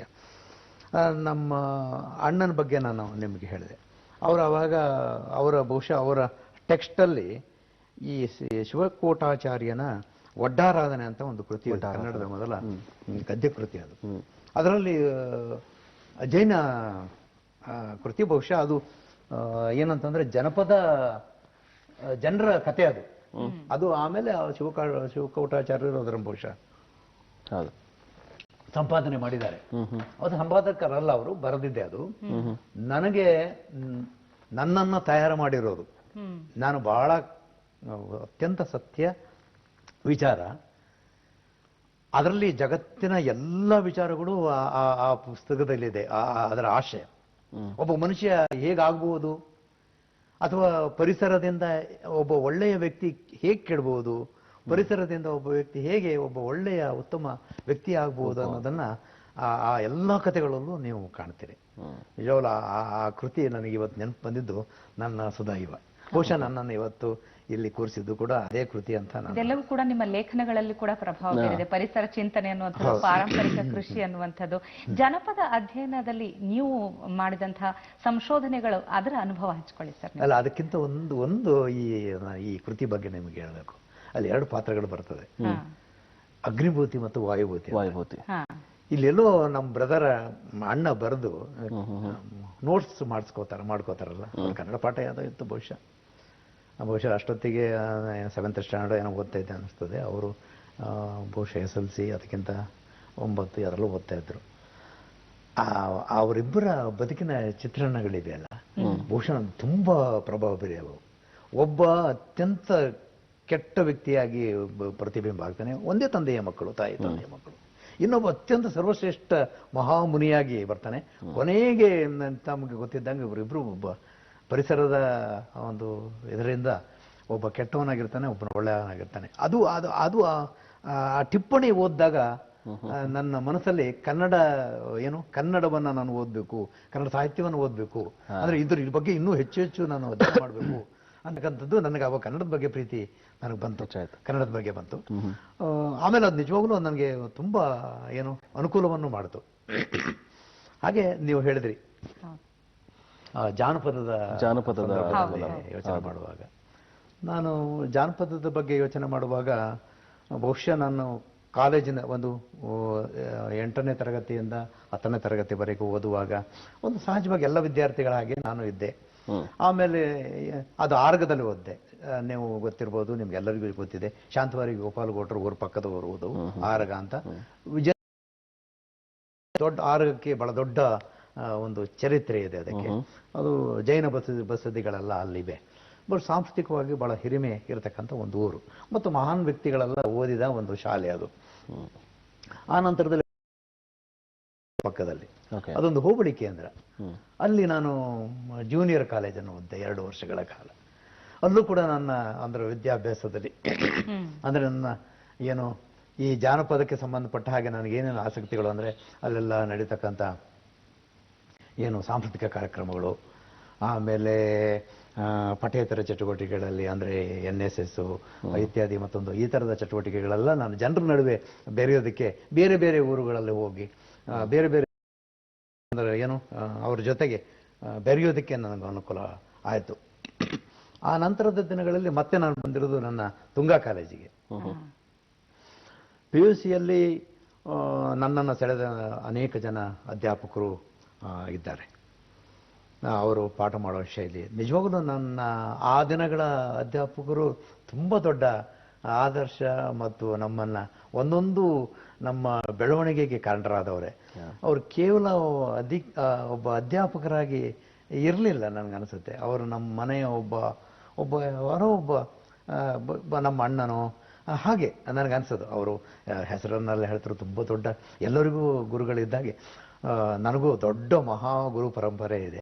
ಅವರೆಲ್ಲರ ಒಂದೊಂದು ಉಳಿಯ ಪೆಟ್ಟು ಅಥವಾ ನಾನೇನು ದೊಡ್ಡ ಸಾಧನೆ ಮಾಡಿದಂತ ಈ ಕ್ಷಣದಲ್ಲೂ ಕೂಡ ನನಗೆ ಅನಿಸ್ತಾ ಇಲ್ಲ. ನಾನು ಇದೇ ಸಂದರ್ಭದಲ್ಲಿ ನಿಮ್ಗೆ ಹೇಳಬೇಕು, ನಾನು ಕುಲಪತಿಯಾಗಿ ಕನ್ನಡ ವಿಶ್ವವಿದ್ಯಾಲಯಕ್ಕೆ ಬಂದಮೇಲೆ ನಾನು ಕುಲಪತಿಯ ಕಚೇರಿ ಒಳಗಡೆ ಹೋಗ್ತೀನಲ್ಲ ನನ್ನ ಚೇಂಬರ್ಗೆ, ನಾನು ಕಚೇರಿಗೆ ನಾನು ಹೋಗುವಾಗ ನನಗೆ ನಾನು ಒಬ್ಬನು ನನ್ನ ಕುಲಪತಿಯನ್ನು ನೋಡಕ್ ಹೋಗ್ತಾ ಇದ್ದೀನಿ ಅಂತ ನಾನು ಹೋಗ್ತೀನಿ. ನಾನು ಕುಲಪತಿಯಾಗಿ ಅಲ್ಲಿ ಹೋಗ್ತಿದ್ದೀನಿ ನನಗನ್ಸಲ್ಲ. ನನಗೆ ಪ್ರತಿ ಕ್ಷಣವೂ ನಾನು ಹೇಗೆ ಚಂದ್ರಶೇಖರ್ ಕಂಬಾರ್ ಸಂದರ್ಭದಲ್ಲಿ ನಾನು ಹೇಗೆ ಒಬ್ಬ ಸಂಶೋಧನಾ ಸಹಾಯಕನಾಗಿ ಹೋಗಿ ಅವ್ರನ್ನ ನೋಡಕ್ ಹೋಗ್ತಿದ್ದ, ಅದೇ ತರ ಅನ್ಸುತ್ತೆ ನನಗೆ. ಅಷ್ಟು ನನ್ನ ಹಿಂದಿನ ಪೂರ್ವಸೂರಿಗಳು ಏನಿದ್ದಾರೆ ಅವರೆಲ್ಲರೂ ದೊಡ್ಡ ಮಹಾ ಸಾಧನೆ ಮಾಡಿದವರು, ಎಲ್ಲರೂ ಕೂಡ ದೊಡ್ಡ ಸಾಧನೆ ಮಾಡಿದವರು. ನನಗೆ ಅವರೆಲ್ಲರೂ ಕಾಣಿಸ್ತಾರೆ. ಮೋದಿಯವರ ಸಂದರ್ಶನವನ್ನ ನೋಡ್ತಾ ಇದ್ವಿ, ನಾವು ಮಾತಾಡ್ತಾ ಇದ್ವಿ ಸಾಚಿ ರಮೇಶ್ ಅವರ ಜೊತೆಗೆ. ಸರ್, ನೀವು ನಿಮ್ಮ ವಿದ್ಯಾಭ್ಯಾಸದ ಬಗ್ಗೆ ಹೇಳ್ತಾ, ಸೊ ನೆಕ್ಸ್ಟ್ ನೀವು ಮಾನಸ ಗಂಗೋತ್ರಿಯಲ್ಲಿ MA ಮಾಡಿದಂತಹ ಒಂದು ಅನುಭವ, MA ಇನ್ ಕನ್ನಡ ಮಾಡ್ತೀರಿ, ಅದಾದ ನಂತರ MA ಇನ್ ಜನಪದ ಕೂಡ ಮಾಡಿದ್ರಿ, ಜೊತೆಗೆ LLB ಕೂಡ ಮಾಡಿದಿರಿ. ಸೊ ಇದರ ಒಂದು ಅನುಭವಗಳು, ಯಾಕಂದ್ರೆ MA ಇನ್ ಜನಪದ ಮಾಡಿದಾಗ ಕೆಲಸ ಸಿಗುತ್ತಾ ಅನ್ನುವಂಥ ಒಂದು ಪ್ರಶ್ನೆ ಕೇಳುವಂಥವ್ರು ಇರ್ತಾರೆ. ಸೊ ಅಂಥವ್ರಿಗೆ ಏನ್ ಹೇಳೋದಕ್ಕೆ ಬಯಸ್ತೀರಿ ಸರ್? ಅಂದ್ರೆ ನನ್ನ ಮೊದಲ ಆದ್ಯತೆ ಮಾಡಬೇಕು ಅಂತಕ್ಕಂಥದ್ದು ವಿಚಾರ ಇರಲಿಲ್ಲ. ಓಕೆ. ನಾನು ಮೊದಲೇ ಇಲ್ಲಿ ಪ್ರಸ್ತಾಪ ಕೂಡ ಮಾಡಿದೆ. ಅಂದರೆ ತೀರ್ಥಹಳ್ಳಿಯ ತುಂಗಾ ಕಾಲೇಜಿನಲ್ಲಿ ನಾನು ಅಧ್ಯಯನ BA ಮಾಡತಕ್ಕಂಥ ಸಂದರ್ಭದಲ್ಲಿ ನನಗೆ ಅತ್ಯಂತ ಖುಷಿ ಕೊಟ್ಟಿರ್ತಕ್ಕಂಥದ್ದು ಮತ್ತು ಆ ಕಾಲೇಜಿನಲ್ಲಿ ನನಗೆ ನನ್ನನ್ನು ಸೆಳೆದವರು ಪ್ರೊಫೆಸರ್ JK ರಮೇಶ್ ಅವರು, ಆಮೇಲೆ KB ಶಿವಪ್ಪ ಅವರು, ಸುಮಿತ್ರಾ ಮೇಡಮ್ ಅವರು. ಸೊ ಅವರ ಪಾಠ ಇತ್ಯಾದಿಗಳು ನನ್ನನ್ನು ಅತ್ಯಂತ ಅಂದರೆ ಕನ್ನಡದ ಬಗ್ಗೆ ಒಂದು ಸೆಳೆತ, ಆಮೇಲೆ ಜಾನಪದದ ಬಗ್ಗೆನೂ ಕೂಡ ಸೆಳೆತ ಅಂತ ಹೇಳಿದ್ರು. ಶಿವಕೋಟಾಚಾರ್ಯನ ಒಡ್ಡಾರಾಧನೆ ಅದೊಂದು ಜಾನಪದದ ವಿಚಾರಗಳೇ ಇರೋದು ಅದರೊಳಗೆ. ಆನಂತರದಲ್ಲಿ ಮಾನಸ ಗಂಗೋತ್ರಿಗೆ ಬಂದಾಗ ನನಗೆ ನಾನು ಕನ್ನಡದಲ್ಲಿಯೇ MA ಸಾಹಿತ್ಯವನ್ನು ಅಂದರೆ MA ಪಡಿಬೇಕು ಅಂತಕ್ಕಂಥ ಉತ್ಕಟವಾದಂಥ ಆಸೆ ಇದ್ದಿದ್ದು ನಿಜ. ನನಗೆ ಜಾನಪದ ಮಾಡಿದ್ರಿಂದ ಅತ್ಯಂತ ಸಂತೋಷ ಇದೆ ಈಗ. ಆದರೆ ನನ್ನನ್ನು ಟ್ರ್ಯಾಕನ್ನು ಬದಲು ಮಾಡಿರ್ತಕ್ಕಂಥದ್ದು ಆ ಕಾಲದ ನಿರ್ದೇಶಕರು, ಕನ್ನಡ ಅಧ್ಯಯನ ಸಂಸ್ಥೆಯ ನಿರ್ದೇಶಕರು, ನನ್ನ ಪೂಜ್ಯ ಗುರುಗಳು ಜೀಶಂ ಪರಮಶಿವಯ್ಯ ಅವರು. ಅವರು ಬಹಳ ದೊಡ್ಡ ಹೆಸರು ಜಾನಪದ ಕ್ಷೇತ್ರದಲ್ಲೂ ಮತ್ತು ಕನ್ನಡದ ಕ್ಷೇತ್ರದಲ್ಲೂ ದೊಡ್ಡ ಹೆಸರು, ತಮಗೆಲ್ಲ ಗೊತ್ತಿದ್ದ ಹಾಗೆ ಇಡೀ ಕನ್ನಡ ನಾಡಿನ ಎಲ್ಲ ಜನರಿಗೂ ಕೂಡ ಜೀಶಂ ಪರಮಶಿವಯ್ಯ ಯಾರು ಅಂತಕ್ಕಂಥದ್ದು ಗೊತ್ತಿದೆ. ಅಂಥವರೊಬ್ಬರು ಗುರುಗಳು ನನಗೆ ಪಾಠ ಕಲಿಸಿದ್ರಲ್ಲ ಅನ್ನೋದು ಧನ್ಯತಾ ಭಾವನೆ ನನ್ನಲ್ಲಿದೆ. ಅಂಥ ಸಂದರ್ಭದಲ್ಲಿ ನಾನು ಸಹಜವಾಗಿ ನನಗೆ ಮೈಸೂರು ವಿಶ್ವವಿದ್ಯಾಲಯದಿಂದ ಕನ್ನಡ MA ಕಾರ್ಡು ಕೂಡ ಬಂದಿತ್ತು. ಆವಾಗ ಕಾರ್ಡ್ ಬರ್ತಾ ಇತ್ತು ಮನೆಗೆ. ಜಾನಪದದ MAಯಲ್ಲೂ ಕೂಡ ಅದಕ್ಕೂ ಅಪ್ಲಿಕೇಶನ್ ಹಾಕಿದ್ರಿಂದ ಎರಡೂ ಬಂದಿತ್ತು. ದುರ್ದೈವ ಕನ್ನಡದ ವಿಚಾರಕ್ಕೆ ನನಗೆ ಕನ್ನಡ MA ಸೀಟನ್ನು ಕೊಡೋದಕ್ಕೆ ಕುವೆಂಪು ವಿಶ್ವವಿದ್ಯಾಲಯ ಇಲ್ಲಿ ಆಗಿದ್ದರಿಂದ ಶಿವಮೊಗ್ಗದಲ್ಲಿ ನನಗದು ಆಗಲಿಲ್ಲ. ಸೊ ಕನ್ನಡ MA ಆಗದಿರೋ ಸಂದರ್ಭದಲ್ಲಿ ನಾನು ಅಲ್ಲಿಗೆ ಹೋಗ್ತೀನಿ ಕುವೆಂಪು ಯೂನಿವರ್ಸಿಟಿಗೆ ಅಂತ ಹೇಳಿದಾಗ ಜೀಶಂಪು ಅವರು ನಿರ್ದೇಶಕರಾಗಿದ್ದರು ಕನ್ನಡ ಅಧ್ಯಯನ ಸಂಸ್ಥೆದು. ಅವರೆಲ್ಲ ಹೇಳಿದ್ರು ನನಗೆ. ನಾನು ಈಗಾಗಲೇ ನಾನು ಹೇಳ್ತಿರೋದು ನಿಮಗೆ ಸುಮಾರು 87 ವಿಚಾರ. ನೋಡಪ್ಪ, ನಾನು ಈಗಾಗಲೇ 16 ದೇಶಗಳಿಗೆ ಹೋಗಿ ಬಂದಿದ್ದೀನಿ. ನಿನ್ನ ತಲೆಯಲ್ಲಿ ಏನು ವಿಷಯ ಇದೆಯಲ್ಲ, ಆ ಅಧ್ಯಾಪಕರು ಮಿತ್ರರು ಎಲ್ಲೆಲ್ಲಿ ಹೋಗಿದಾರಪ್ಪ ಅಂತ ಕೇಳಿದ್ರು. ಅವ್ರ ಪ್ರೀತಿಯಿಂದ ನನಗೆ ಹೇಳಿದ್ದು. ಅಂದ್ರೆ ಹೊರದೇಶಕ್ಕೆ ಹೋಗೋದೇ ಒಂದು ದೊಡ್ಡ ಸಾಧನೆ ಅಂತ ಅವ್ರೇನು ಹೇಳಿದ್ದಲ್ಲ. ಅವ್ರು ಹೇಳಿದ್ದೇನಂತಂದ್ರೆ ಇಲ್ಲಿದ್ರೆ ಅನೇಕ ಕೌಲುಗಳು ಇವೆ, ಮತ್ತು ಆಮೇಲೆ ನಿನ್ನಂಥ ಯುವಕರು ದೇಶೀಯ ಅಂದರೆ ನಮ್ಮ ಗ್ರಾಮೀಣ ಪ್ರದೇಶದಿಂದ ಬಂದವರು, ಅವರು ಕೂಡ ಗ್ರಾಮೀಣ ಪ್ರದೇಶದಿಂದ ಬಂದವರು. ಇಲ್ಲೆಲ್ಲ ಬಂದರೆ ಬಹುಶಃ ಇದೊಂದು ಕನ್ಯೆನೆಲ, ಜಾನಪದ ಅನ್ನೋದೇ ಒಂದು ಕನ್ಯೆನೆಲ. ಆಮೇಲೆ ಜಗತ್ತಿಗೆ ಏನಾದರೂ ನೀವು ದಾರಿ ತೋರಿಸ್ಬೇಕು ಅಥವಾ ಏನಾದರೂ ಸೇವೆ ಮಾಡಬೇಕಂತಂದರೆ ಇಲ್ಲಿಂದ ನೀವು ಏನಾದರೂ ಕಟ್ಟಕ್ಕೆ ಸಾಧ್ಯ. ಹಾಗಾಗಿ ಜಾನಪದ MA ಮಾಡಬೇಕು ನೀವು ಅಂತ ಹೇಳಿದ್ರು ನನಗೆ. ಹಾಗೆ ಮಾಡೋದೇ ಆದರೆ ನಿಮಗೆಲ್ಲ ಹಾಸ್ಟೆಲ್ ಫೆಸಿಲಿಟೀಸು ಇತ್ಯಾದಿ ಮತ್ತೊಂದೆಲ್ಲ ನಿಮ್ಗೆಲ್ಲ ರೀತಿಯ ಸೌಕರ್ಯಗಳನ್ನು ಮಾಡೋಣ, ಕೊಡ್ತೀವಿ. ನೀವು ನಾಳೆವರೆಗೂ ನೀವು ಆಲೋಚನೆ ಮಾಡಿ. ಅದು ಲಾಸ್ಟ್ ಡೇಟ್ ಆಗಿತ್ತು. ಬಟ್ ಜಾನಪದ MA ಕೂಡ ಸುಲಭದಲ್ಲಿ ಸಿಕ್ಕಿಲ್ಲ ನನಗೆ. ಅವರ ಪ್ರೀತಿ ಒತ್ತಾಸೆಗಳಿಂದ ಸಿಕ್ಕಿದೆ. ನಾನು ಅದನ್ನು ಯಾವಾಗಲೂ ಮರಿಬಾರದು. ಅದಕ್ಕೆ ಜೊತೆಗೆ ಅಂಬಳಿಕೆ ಹಿರಿಯಣ್ಣವರು ಕೂಡ ಅಲ್ಲಿ ಪ್ರಾಧ್ಯಾಪಕರಾಗಿದ್ದರು. ಅವರು ಕೂಡ ನನಗೆ ಅವರು ಜಾನಪದದ ಪ್ರಾಧ್ಯಾಪಕರೇ ಆಗಿದ್ದರಿಂದ ಅವರು ಜಾನಪದ ವಿಶ್ವವಿದ್ಯಾಲಯದ ವೈಸ್ ಚಾನ್ಸಲರ್, ತುಂಬ ಒಳ್ಳೆಯ ಕೆಲಸ ಮಾಡಿದ್ದಾರೆ ಅಲ್ಲಿ. ಅವರು ನನ್ನ ಗುರುಗಳು. ಅವರು ಕೂಡ ನೀವು ಮಾಡಿದ್ರೆ, ಅವ್ರು ನಮ್ಮ ಊರಿನವರೇ ಕೂಡ ಮಾಡಿದ್ರೆ ಭಾಳ ಒಳ್ಳೇದಾಗತ್ತೆ ನೀವು ಮಾಡಿ. ಆ ಥರ ನೋಡಿ, ಕನ್ನಡ MA ಮಾಡಿದವರು ಕೋಟಿ ಜನ ಇದ್ದಾರೆ. ಅಂದರೆ ಇಲ್ಲ, ಕೋಟಿ ಅಲ್ದಿದ್ರು ಲಕ್ಷ ಅಂತ ಇಟ್ಕೊಳ್ಳೋಣ. ಜಾನಪದ MA ಮಾಡಿದವ್ರು ನಾವು ಒಂದು 100 ಜನ ಇರ್ಬೋದು ನೀವು. ಆದರೆ ಅಲ್ಲಿ ಅವಕಾಶಗಳು 100 ಅವಕಾಶಗಳಿಗೆ ಕೋಟಿ ಜನ ಇರ್ತಾರೆ. ಇಲ್ಲಿ 5 ಅವಕಾಶಗಳಿಗೆ 100 ಜನ ಇರ್ತಾರೆ. ಎರಡೂ ಒಂದೇ ಅಂತ ಅವರು ನನಗೆ ನಿಜ ನನಗನ್ನಿಸ್ತು. ಇದು ಬಹಳ ಒಳ್ಳೆಯ ವಿಚಾರ. ಓದ್ದವರಿಗೆಲ್ಲ ಅಧ್ಯಾಪಕರ ಕೆಲಸ ಸಿಗೋದು ಕಷ್ಟ. ಮತ್ತೆ ಸರ್ವಿಸ್ ಮಾಡೋದಕ್ಕೆ ತುಂಬಾ ಕ್ಷೇತ್ರಗಳಿವೆ. ನೀವು ಬ್ಯಾಂಕರ್ ಕೆಲಸ ಮಾಡಬಹುದು, ಅಥವಾ ಯಾವುದೋ ಡಿಫೆನ್ಸಲ್ಲಿ ಕೆಲಸ ಮಾಡಬಹುದು. ಇನ್ನು ಬೇರೆ ಬೇರೆ ಬದುಕಿನ ಬೇರೆ ಬೇರೆ ಏನು ಕನ್ನಡ ಮತ್ತು ಸಂಸ್ಕೃತಿ ಇಲಾಖೆ, ಅವಕಾಶಗಳಿವೆ. ಕನ್ನಡ ಜಾನಪದ MA ಮಾಡಿದ ಯಾವ ವಿದ್ಯಾರ್ಥಿಯೂ ಕೂಡ ಆತಂಕ ಪಡೋತಕ್ಕಂಥ ಅಗತ್ಯವೇ ಇಲ್ಲ ಅಂತ ನನಗನ್ಸುತ್ತೆ. ಯಾಕೆ ಅಂತಂದ್ರೆ ಅವರು ಅದರ ಜೊತೆಗೆ ಇನ್ಯಾವುದಾದ್ರೂ ಒಂದು ಸಣ್ಣ ಶಾರ್ಟ್ ಟೈಮ್ ಕೋರ್ಸ್ಗಳನ್ನು ಮಾಡ್ಕೊಳ್ಬೇಕಾಗುತ್ತೆ. ಏನಂತಂದ್ರೆ ನೋಡಿ, ಮಿಜಾಲಜಿ ಅಂತ ಒಂದಿದೆ, ಅದು ವಸ್ತು ಸಂಗ್ರಹಾಲಯದಲ್ಲಿ ಕೆಲಸ ಮಾಡ್ತಕ್ಕಂಥದ್ದು. ಈಗ ವಸ್ತು ಸಂಗ್ರಹಾಲಯಗಳು ಏನ್ ದೊಡ್ಡ ಜಗತ್ತದು, ಬಹಳ ದೊಡ್ಡ ಜಗತ್ತು. ನಾನು ಯಾಕೆ ಅದ್ರ ಬಗ್ಗೆ ನಾನು ಆಸಕ್ತಿ ವಹಿಸ್ತಾ ಇದ್ದೇನೆ ಅಂದ್ರೆ, ಜಾನಪದ ವಿಶ್ವವಿದ್ಯಾಲಯದಲ್ಲೂ ಒಂದು ವಸ್ತು ಸಂಗ್ರಹಾಲಯವನ್ನು ಕಟ್ಟಿದ್ದೇನೆ. ಅಲ್ಲಿ ಸುಮಾರು 10,000 ವಸ್ತುಗಳನ್ನು ನಾನೇ ಸ್ವತಃ ಕುಲಸಚಿವ ಮೌಲ್ಯಮಾಪನ ಆಗಿದ್ರೂ ಕೂಡ ನಾನೇ ಆ ಭಾನುವಾರ ಮತ್ತು ಸರ್ಕಾರಿ ದಿನಗಳಲ್ಲಿ ನನ್ನ ಸ್ನೇಹಿತರನ್ನ ಜೊತೆಗೆ ಅಂದ್ರೆ ನಮ್ಮ ಸಹಾಯಕ ಸಂಶೋಧನಾ ಅಧಿಕಾರಿಗಳನ್ನೆಲ್ಲ ಕರ್ಕೊಂಡು ಹೋಗಿ ಊರೂರು ಸುತ್ತಿ ನನಗೊಂದು ಅದೊಂದು ಸಂತೋಷ. ನಮ್ಮ ಪೂರ್ವಿಕರು ಉಪಯೋಗಿಸ್ತಕ್ಕಂಥ ವಸ್ತುಗಳು ಆಗ ಅಪಾರವಾದ ಪ್ರೀತಿ. ಯಾಕಂತಂದ್ರೆ ಒಂದು ವಸ್ತು ಉಪಯೋಗಿಸ್ತಾರಂತಂದ್ರೆ ಅದು ಆರೋಗ್ಯವೂ ಆಗಿರ್ತದೆ ನಮ್ಗೆ. ಈಗ ನಮ್ಮಲ್ಲಿ ಈಗ ಆಹಾರಗಳನ್ನು ಕೆಡೋದಕ್ಕೆ ನಾವು ಫ್ರಿಜ್ ಅನ್ನು ಬಳಸ್ತೀವಿ. ಆದ್ರೆ ಆ ಕಾಲದಲ್ಲಿ ಫ್ರಿಜ್ ಇರಲಿಲ್ಲ. ನಿಮ್ಗೆ ಆಹಾರ ಪದಾರ್ಥಗಳನ್ನ ಕೆಡದೇನೆ ಕೆಲವಾರು ದಿನಗಳು 10 ದಿನಗಳು ಇಡೋದಕ್ಕೆ ಆ ತರದ ಮರದ ಸಾಧನಗಳಿದ್ವು, ಬೇರೆ ಬೇರೆ ಸಾಧನಗಳೆಲ್ಲ ಇದ್ವು. ಅದರ ಆರೋಗ್ಯ ವಿಶೇಷ ಅನುದಾನವನ್ನ ಪಡೆದುಕೊಂಡು ಬಹಳಷ್ಟು ವಸ್ತುಗಳನ್ನ ಸಂಗ್ರಹಿಸಿದೆ. ಈಗಿನ ಪೀಳಿಗೆ ಆಗಿರ್ಬೋದು, ಮುಂದಿನ ಪೀಳಿಗೆ ಅವರು ನೋಡೋದಕ್ಕೆ ಆಗದೇ ಇರುವಂತಹ ಸ್ಥಿತಿ. ಮತ್ತೆ ಇನ್ನೊಂದು ನಿಮ್ಗೆ ನಾನು ಇಲ್ಲಿ ಹೇಳೋದಕ್ಕೆ ಇಷ್ಟಪಡ್ತೀನಿ ಮತ್ತು ನಮ್ಮ ಜಾನಪದ ಕಲ್ತಂತ ವಿದ್ಯಾರ್ಥಿಗಳಿಗೆ ಹೇಳೋದಕ್ಕೆ ನಾನು ಇಷ್ಟಪಡ್ತೀನಿ. ಅದು ನಮ್ಗೆ ಕಾಮಧೇನು, ನಮ್ಗೆ ಅನ್ನ ಕೊಡುವ ಒಂದು ಕ್ಷೇತ್ರ. ನಾನು ವಸ್ತು ಸಂಗ್ರಹಾಲಯವನ್ನ ಮತ್ತು ಗ್ರಂಥಾಲಯವನ್ನ ದೇವಾಲಯ ಅಂತ ಹೇಳ್ತೀನಿ. ಯಾಕಂದ್ರೆ ನಿಮ್ಮ ಜ್ಞಾನವನ್ನ, ನಿಮಗೆ ಬೇಕಾದಂತ ಮಾಹಿತಿನ ಕೊಡ್ತಕ್ಕಂಥ ಒಂದು ಸ್ಥಳ ಇದೆಯಲ್ಲ, ಅದೊಂದು ದೊಡ್ಡ ದೇವಾಲಯ. ಅಲ್ಲಿ ನಾವು ಹೋಗುವಾಗ ಅಂತ ನಮ್ಮಲ್ಲಿ ಒಳಗಡೆ ಯಾವುದೇ ತರದ ಕೆಟ್ಟ ಆಲೋಚನೆಗಳನ್ನ ಇಲ್ದೇನೆ ನಾವು ಅಲ್ಲಿ ಪ್ರವೇಶ ಮಾಡ್ಬೇಕಾಗತ್ತೆ. ಕುವೆಂಪು ಅಂದ್ರೆ ಕೋಲ್ವ ಬಿಲ್ಲು ಬತ್ತಳಿಕೆಗಳನ್ನ ಅಲ್ಲಿಟ್ಟು ಬಾ ಅಂತ ಒಂದು ಪಕ್ಷಿ ಕಾಶಿ ಅಂದ್ರೆ ಪಕ್ಷಿಗಳ ಒಂದು ಜಾಗಕ್ಕೆ ಹೋಗುವಾಗ ನೀನು ಅದನ್ನ ಮಾತ್ರ ನೀನು ಎಲ್ಲ ಏನು ಪ್ರಾಣಿಗಳು ಪಕ್ಷಿಗಳ ಬಗ್ಗೆ ನೀವು ಪ್ರೀತಿ ಇಟ್ಕೋಬೇಕು ಅಂತ ಜಾಗಕ್ಕೆ ಬರುವಾಗ ಅವನ್ನೆಲ್ಲ ಬಿಟ್ಟು ಬರ್ಬೇಕು ಅಂತ ಇರಲ್ಲ. ಹಾಗೆ ವಸ್ತು ಸಂಗ್ರಹಾಲಯ ಅನ್ನೋದೇ ಮತ್ತೆ ವಸ್ತುಗಳನ್ನ ಕೆಡಿಸೋದಾಗಲಿ, ವಸ್ತುಗಳ ಬಗ್ಗೆ ಅಸಡ್ಡೆಯನ್ನ ಇಟ್ಕೊಳ್ಳೋದಾಗಲಿ ಮಾಡಬಾರ್ದು. ನೋಡಿ, ವಸ್ತು ಸಂಗ್ರಹಾಲಯಗಳು 2 ರೀತಿ ನಿಮಗೆ ಅನುಕೂಲ ಅಂತ 2 ಅಥವಾ 3 ರೀತಿ ಅನುಕೂಲಗಳನ್ನ ಮಾಡ್ತವೆ. ಒಂದು, ನಿಮಗೆ ಒಂದ್ಸರಿ ನಿಮ್ಗೆ ನಮ್ಮ ಪೂರ್ವಿಕರೆಲ್ಲ ಎಷ್ಟೊಂದು ಒಳ್ಳೊಳ್ಳೆಯ ಇಂತಿಂಥ ವಸ್ತುಗಳನ್ನೆಲ್ಲ ಮಾಡ್ಕೊಂಡು ಅಲ್ಲಪ್ಪ ಅಂತ ಧನ್ಯತಾ ಭಾವ ಬರುತ್ತೆ. ಇನ್ನೊಂದು, ನಮ್ಮ ಸಂಶೋಧಕರಿಗೆ ಒಳಗಡೆ ಹೋದಾಗ ನಮಗೆ ಇದೇ ವಸ್ತುಗಳನ್ನ ಯಾಕೆ ಯೂಸ್ ಮಾಡ್ತಾ ಇದ್ರು, ಈ ವಸ್ತುಗಳನ್ನ ಈ ಭಾಗದಲ್ಲೇ ಯಾಕೆ ಈ ಜನವೇ ಯಾಕೆ ವಸ್ತು ಯೂಸ್ ಮಾಡ್ತಾ ಇದ್ರು, ಇದ್ರ ಹಿನ್ನೆಲೆ ಏನು, ಇದನ್ನ ಯೂಸ್ ಮಾಡೋದ್ರಿಂದ ನಮ್ಗೇನು ಆಗುವ ಪ್ರಯೋಜನಗಳೇನು ಅಂತಕ್ಕಂಥ ಒಂದು ಮಾಹಿತಿಯನ್ನು ಕೊಡ್ತಾವಲ್ಲ, ಅದು ಸಂಶೋಧಕರಿಗೆ ಹಾಕಿರ್ತಕ್ಕಂಥ ಒಂದು ವಿಚಾರ. ಇನ್ನೊಂದು ವಿಚಾರ ಏನು ಅಂತಂದ್ರೆ, ಇಂಥ ವಸ್ತುಗಳನ್ನು ಸಂಗ್ರಹ ಮಾಡೋದು, ಆಮೇಲೆ ಇಂಥ 10 ಜನ ಇಲ್ಲಿ ಆ ಮೂಲಕ ತಮ್ಮ ಕುಟುಂಬಗಳನ್ನ ಸಾಗಿಸೋದು, ಇವೆಲ್ಲ ಇದೆಯಲ್ಲ, ಜನತೆಗೆ ಏನೋ ಒಂದು ಕೊಡ್ತಾ ಇದೀವಲ್ಲ ಇದು. ಹೀಗಾಗಿ ಕನ್ನಡ ವಿಶ್ವವಿದ್ಯಾಲಯದಲ್ಲೂ ಒಂದು ಮ್ಯೂಸಿಯಂ ಅನ್ನು ಕಟ್ಟಿದೆ. ಅದು ಎಲ್ಲಿ, ನನ್ನ ಪ್ರಿಯವಾದಂತ ಊರಲ್ಲೇ, ಅದು ಕುವೆಂಪು ಅವರ ಜನ್ಮಸ್ಥಳದಲ್ಲಿ ಕುಪ್ಪಳ್ಳಿ. ಒಂದು ದೊಡ್ಡ ಸರ್ಕಾರ ಆ ಸಂದರ್ಭದಲ್ಲಿ ಒಂದು ದೊಡ್ಡ ಬಿಲ್ಡಿಂಗ್ ಮಾಡಿಕೊಡ್ತು ನಮಗೆ. ಖಾಲಿ ಬಿಲ್ಡಿಂಗ್ ಇರತಕ್ಕಂಥ ಸಂದರ್ಭದಲ್ಲಿ ಏನಾದ್ರೂ ತುಂಬಿಸ್ಬೇಕಂತ ಅನಿಸ್ತು ಅವಾಗ. ನೋಡಿ, ಎಷ್ಟೋ ಸಂದರ್ಭದಲ್ಲಿ ಖಾಲಿ ಇರುವ ಜಾಗವೂ ಕೂಡ ನಮ್ಮನ್ನು ಇನ್ನೇನೋ ಮಾಡೋದಕ್ಕೆ ಒಂದು ಪ್ರೇರೇಪಿಸ್ತದೆ. ಆ ಸಂದರ್ಭದಲ್ಲಿ ಕನ್ನಡ ವಿಶ್ವವಿದ್ಯಾಲಯದ ಕುಲಪತಿಗಳು ಮುರುಗಪ್ಪನವರು, ಅವರು ತುಂಬಾ ಸಹಕಾರ ಕೊಟ್ಟರು.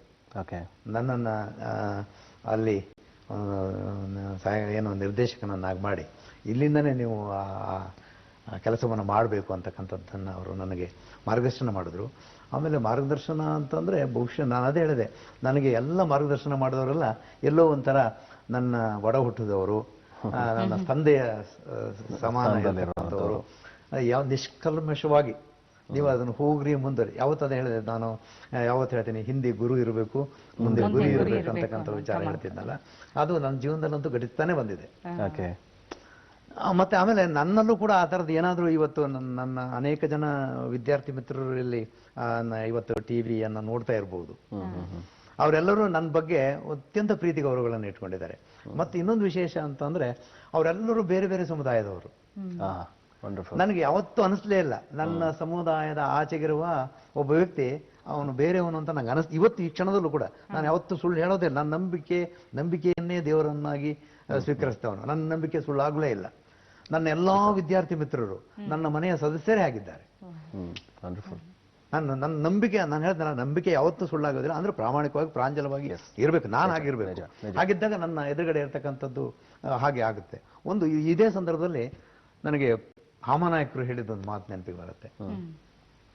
ಇಲ್ಲಿ ಜೀಶಂಪು ಅವರು ನನಗೆ ಹೇಗೆ ಜಾನಪದ MA ಮಾಡಿ ಅದರಲ್ಲಿ ನನ್ನನ್ನು ಒಬ್ಬ ವ್ಯಕ್ತಿಯನ್ನಾಗಿ ಜಾನಪದಕ್ಕೆ ಆಸಕ್ತಿ ಹೇಗೆ ಮಾಡಿದ್ರು, ಹಾಗೆ ಹಾಮನಾಯಕರು ಕರ್ನಾಟಕ ನಮ್ಮದು ಅಂತ ಹೇಳೋದನ್ನ ಅವರು ಬಹಳ ಚೆನ್ನಾಗಿ ಹೇಳ್ತಾರೆ.